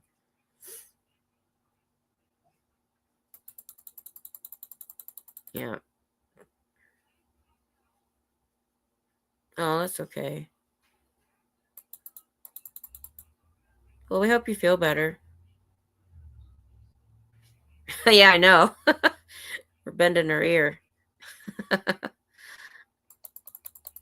Well, I like I've always said, I really like having survivors in the chat because I've thought a certain way about things before. And after talking to AA about someone who was actually in, has changed the way I saw things, you know, because I can only see from the outside. Okay, so I'm caught up on the chat. So, we're pretty much almost done. Let's see. He talked about being an empath. Let's see, are we at 137? At 137, he's talking about coming out of Scientology. So I'm going to continue. All right. So, humility, having the capacity that it's okay to have been wrong. It's okay. I've misspoke. It's okay. It's not. Oh, what did he just say? What did she just say? I misspoke. It's okay. He's going on still talking about it's okay to be wrong and to apologize and make it better. It's not such a strong drive of like, it's kind of the drive in Scientology for perfection. An expectation of perfection is huge. The way we're trained as Scientology auditors is all about perfection. It's doing something completely relentless, and it really is something that is unobtainable and also not desirable, because why do we even need perfection? I'm not sure if that's the right word they said. It's the infection that makes things, so I think, so much more interesting. It's so interesting that you're saying, and basically it's coming out of Scientology, especially the Sea Org, and leaning into basic human decency, learning how to do that which is something we were deprived of, especially if you grew up in the Sea Org. I grew up in Scientology, but I grew up in a home with my parents, at least until I was 15. And then I went to LA for training. Okay, I don't think I meant to do all of that. Oh, I did. So, okay, she's going to say something else here. Then I joined the Sea Org. That doesn't make a lot of sense because I found that's been helpful. I just feel I rather make the mistake of being overly compassionate than being harsh, because especially in this world, in a community where there are former members of a cult, that, as you said, we've heard from other experts, is incredibly difficult to recover from. But to recover from it, you have to let go of all of those ideas that you know you are the center of the universe in terms of what you think and feel. And this is something not even limited to Scientology. I met people who were never in Scientology who still felt very entitled about how other people live. Be what you know, who they hang out with, who they marry.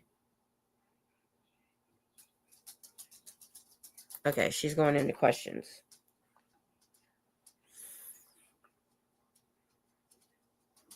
And then, so I'm done there. So I guess I don't need this anymore if I'm not.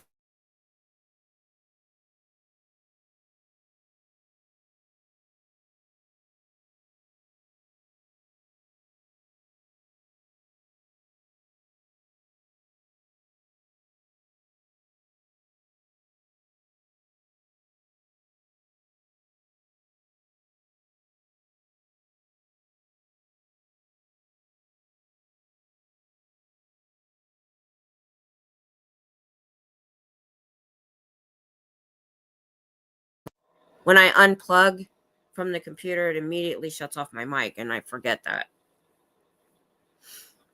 Yeah. One of the other symptoms, if there are times clothes hurt. I can't have anything that pills. Like if something's been washed too much, if a t-shirt starts to pill, or sweat. It's done. I'm done. I can't have it. But yeah, can you hear me now? There you are. Does that mean me? Okay. So then Mach-T had another really good comment there that I saw. Said, you guys, we're not doing dog WWE today. Calm down. Said, Scientology is comparable to Eastern Germany. The Stasi made it impossible to trust anyone and made everyone responsible for enforcing the rules.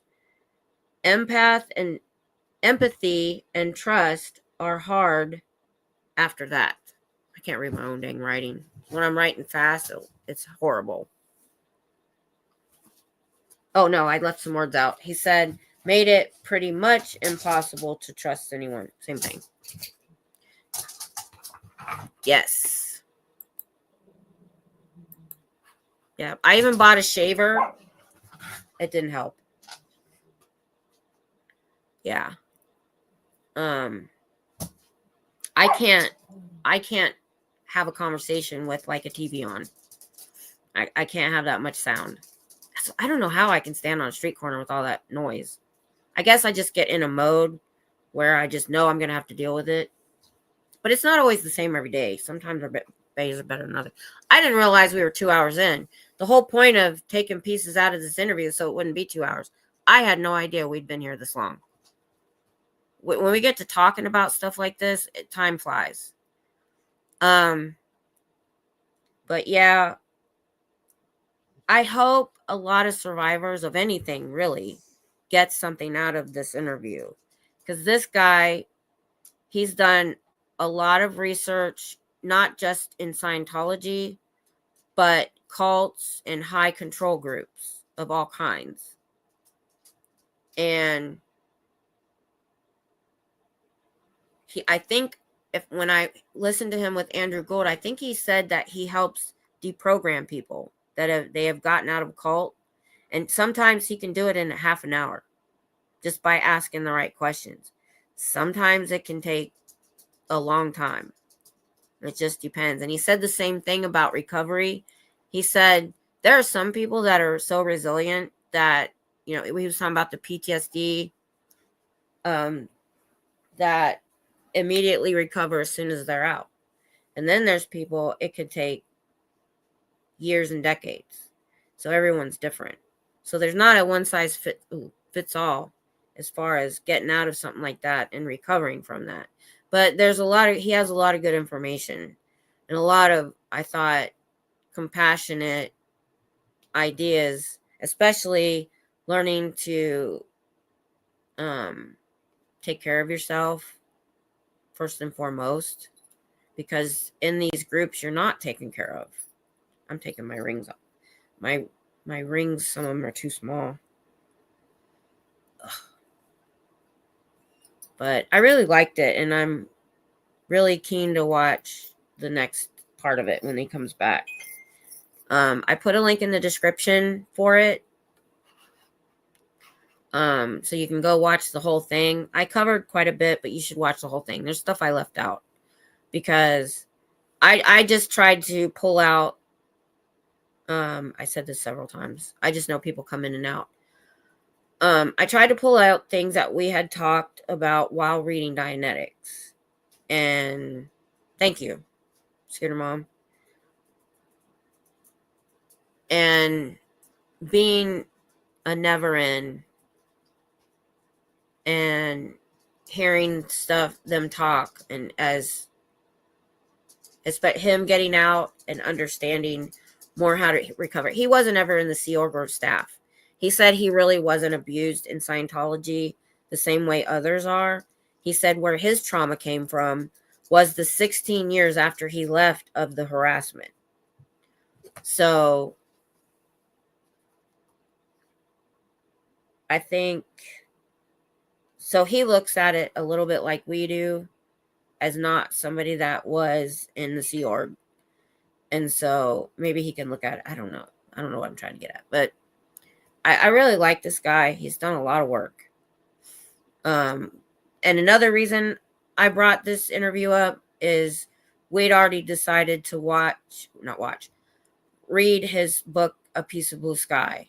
And what I think I'm going to do with that, unlike Dianetics, I'm going to try to read it ahead of time or start it ahead of time. And I want to do something like this where I just go in and pull out parts of it to talk about and not read every single word of it. Now, if it ends up being so good that we need to read every word, then I will. If you have Kindle Unlimited, you can get it for free. And I would ask, even if you have no intention of reading it, would you please put it in your library in Kindle Unlimited? Just, I don't know if he gets, something for that, because it's free. I don't know if he gets some sort of royalties or something. So at least if you have it, put it, and I'm going to mention this while we're reading it too. I want him to get the credit for the book as much as possible. A lot of his research, earlier he talked about it, and I mentioned it if you came in late. This journalist showed up to his house, gave him this stack of research he'd done, and disappeared off the face of the earth. He never found him again.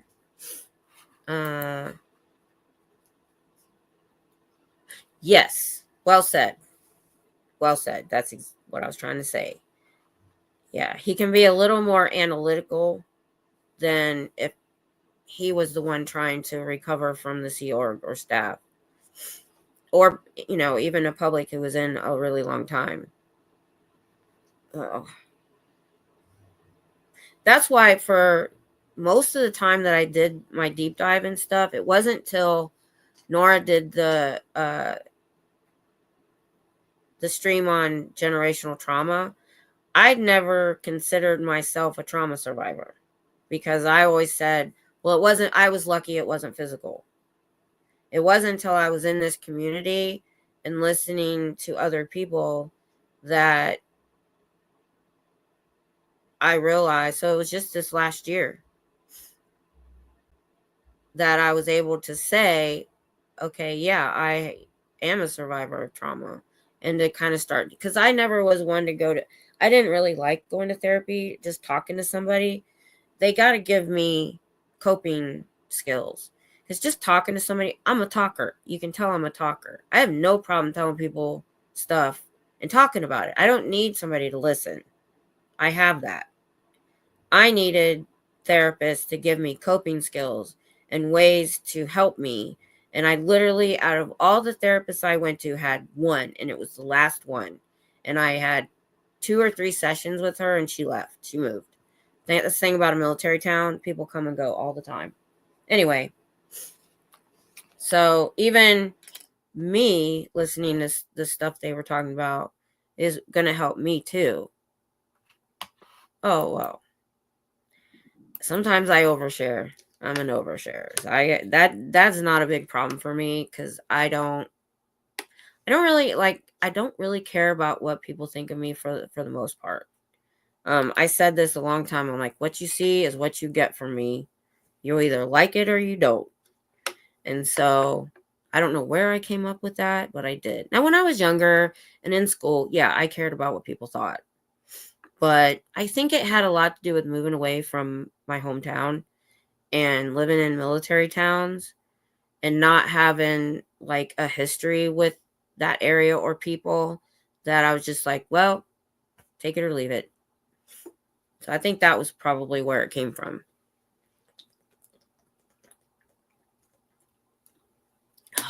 So I'm glad, I did this for me. I'll be honest. The reading the Dianetics and even the Saturday night chat, I do that for me. I wanted to learn about Dianetics. I wanted to learn what brought people in, but I got so much more out of it, and it does make me feel good that other people are getting something out of it. I mean, if I'm going to do this, if I'm going to go and do what I'm doing, I want to understand what I'm doing, or I want to understand what it is that I'm advocating against.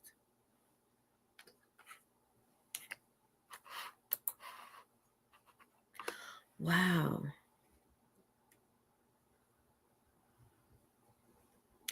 Really? And you don't chat very much. So I know there's people in here because I can see the numbers. So I didn't realize you were in here that much. That's good. And, people I watched, helped me. My husband is not into this as much. He even said the other day, he said, he goes, I could really kind of care less about Scientology for the most part. He goes, I'm interested in it because you are. I mean, you see how much he supports me. I mean, I don't have an income. He's paying for all my trips. He's been okay with everything I've had to buy for my channel. He's the only thing he told me no on a couple times. But I figured it out, but he's out there at Lowe's getting all the components for my new sign. That's why it's taken him a long time to get to it. I don't push it that hard because he's helping me do these things when he's not really involved that much.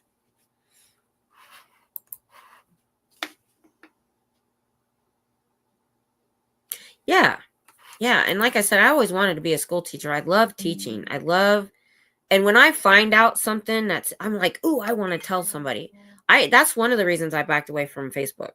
I was sharing so much stuff on Facebook. People, I think, were blocking me. Oh, thank you, Irish.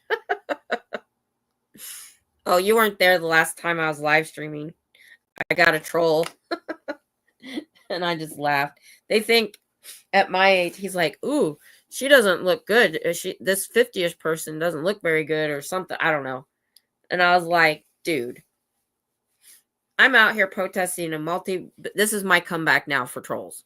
I'm like, I'm out here protesting a multi-billion-dollar corporation that hires private investigators to harass people and pays homeless people to harass people, which I have been harassed. I said, you really think your silly little comment is going to affect me in any way? That's my comeback for trolls. But yeah. Well, if you guys go back and watch my son's interview when we went to the Dallas org, my kids aren't that interested either. I try to tell them as much as I can till their eyes glaze over and then they don't care. But so he didn't really want to go. He's going to school up in Dallas. So I went up to visit him and I made him go with me. And when we came out, he was mad. In the elevator, he said, that is just evil. And I shushed him because I just figured there's probably mics and cameras in the elevator because you're just going from the second floor to the first floor in their building. And so I waited till we got to the car and I said, well, let's do an interview when we get back to your room. And he went off. So he's probably a little bit more interested in it now than he was. He said originally he didn't want to go. Now he's glad he did. So, but yeah, I mean, that's one of the biggest things. If we can get even just people we know that don't know anything about it interested. It was mad. I didn't know if that translated to you guys or not. Yeah, because he had a few minutes to chill before we filmed to get back to his room and stuff. So, yeah, because he was a Boy Scout and he was in the Navy.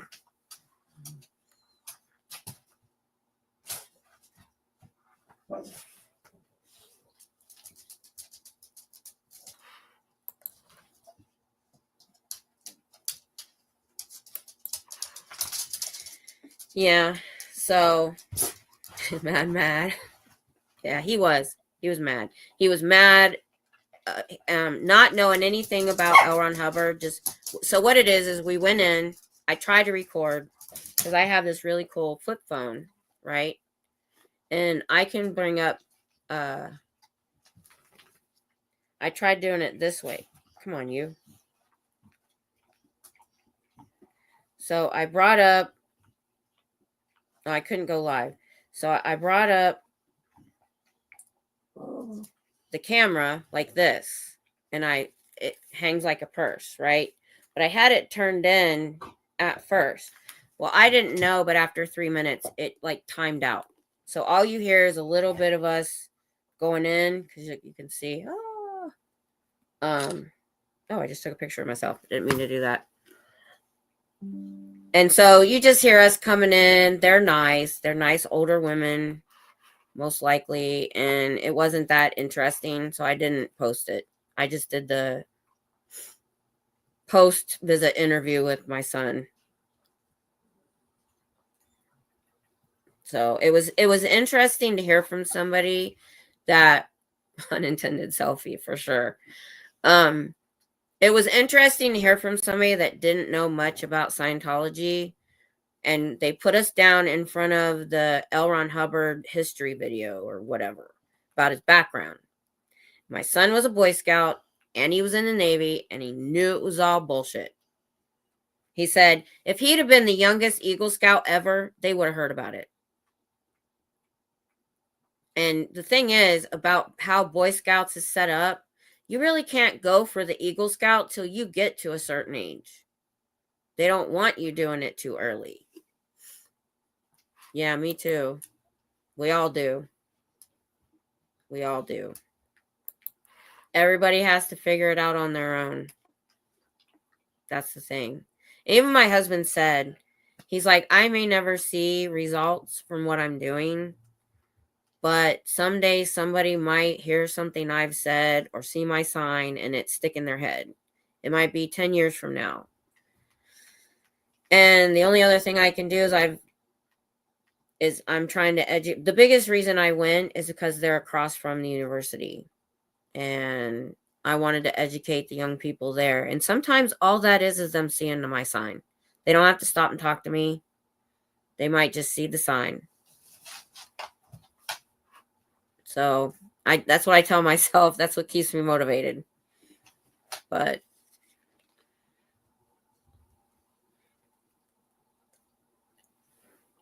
I knew Dianetics was getting a little bit dry after a while. So I wanted to do something a little different. Give us a break. Give us something to talk about. And I am trying to edit as much as I can. We don't have very much left. If I can edit like I have been, I think. Now there's a section about the author right at the end. If I leave that out, this is all we have left. And if I edit, so that's 509 to 555. So 46 pages. That's not much. I think we could probably do that in 2 more Sundays if I edit. And that means I need to start reading Piece of Blue Sky so I can do the same thing.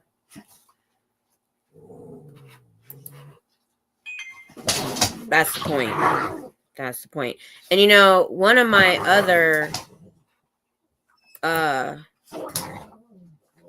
hopes is because it's a big university. I'm hoping. Ooh, they're mad. What y'all doing?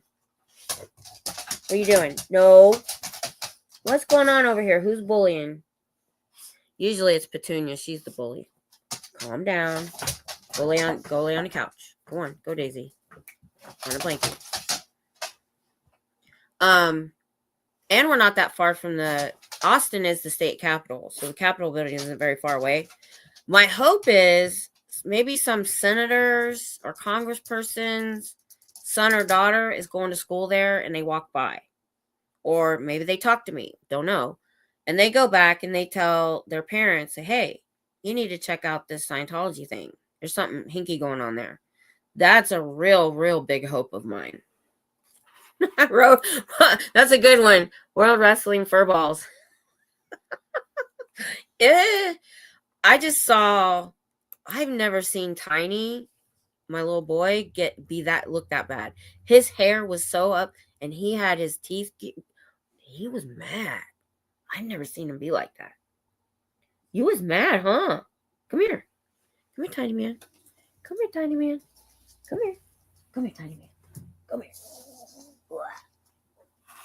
Oh, here's tiny. Hey, tiny man. Oh, not you two. There's not enough room. Literally, his hair was so, I mean, straight up right here. All right. They make you mad. And he was in the middle. He was trying to stop him. When they get to like that, he'll bark at him. This time he was in there growling. And when I looked, he was between both of them. Where are you going? Where are you going? If you go over there, you're going to hit the computer. Where are you going? Come over here. Okay. Can you lay down now? Okay. He's a sweetie pie. We got 2 of them from rescues, and 1 I was fostering the parents when she was born. Yeah. I found out from Queen that he's a part Toy Fox Terrier. I thought he was a Chihuahua mix. Then I found out there's a thing called a Taco Terrier. And it's when they breed Chihuahuas and Toy Fox Terriers. And I think that's what he is. Because he's like twice the size of a Toy Fox Terrier. But he's still like 10 pounds. I doubt it. But thank you. The benefit of being able to explain things now to them. Oh, well, that's good. Okay, you can get down. Yeah. I can see how that's good. That's really good. Because I've seen other... Well, we think that's why Katie Holmes left Tom Cruise. Is because Suri was getting to the age where she was going to start getting really indoctrinated. I think about 6 years old. And then for a time, he did get Suri. And Suri would go stay with him, around him and his sisters and all these Scientologists. And I think it started to get to where he was probably trying to influence her. I hope that's not going on with you. But if you can talk to them, then, you know, you can better maybe nip that in the bud, I hope. Which, if you're talking about it already, it sounds like they already know Scientology is not a good thing. So, I've been with the same guy since high school, so I've never been through having to have an ex with kids or anything like that. I've seen my daughter go through it, so I can see it. And my mom was divorced, so I saw it that several times. And so I've seen how that can happen. Especially in the military, there's divorce rate is very high. So I've known a lot of people that are going through, you know, having to deal with things like that, and it's hard. It's hard when you have kids.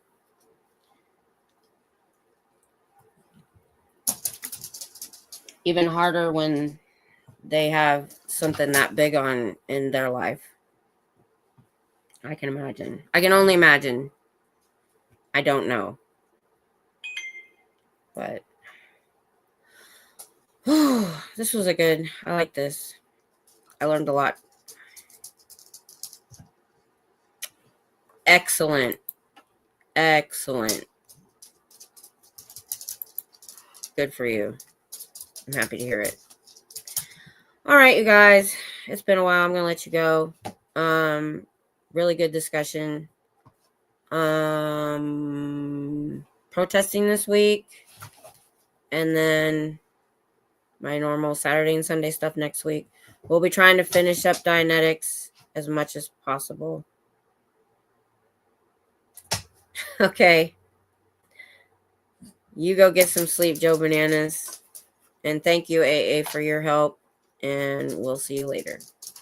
One of these days, I'm going to get an intro and an outro. I just can't decide what I want to do. So, bye for now.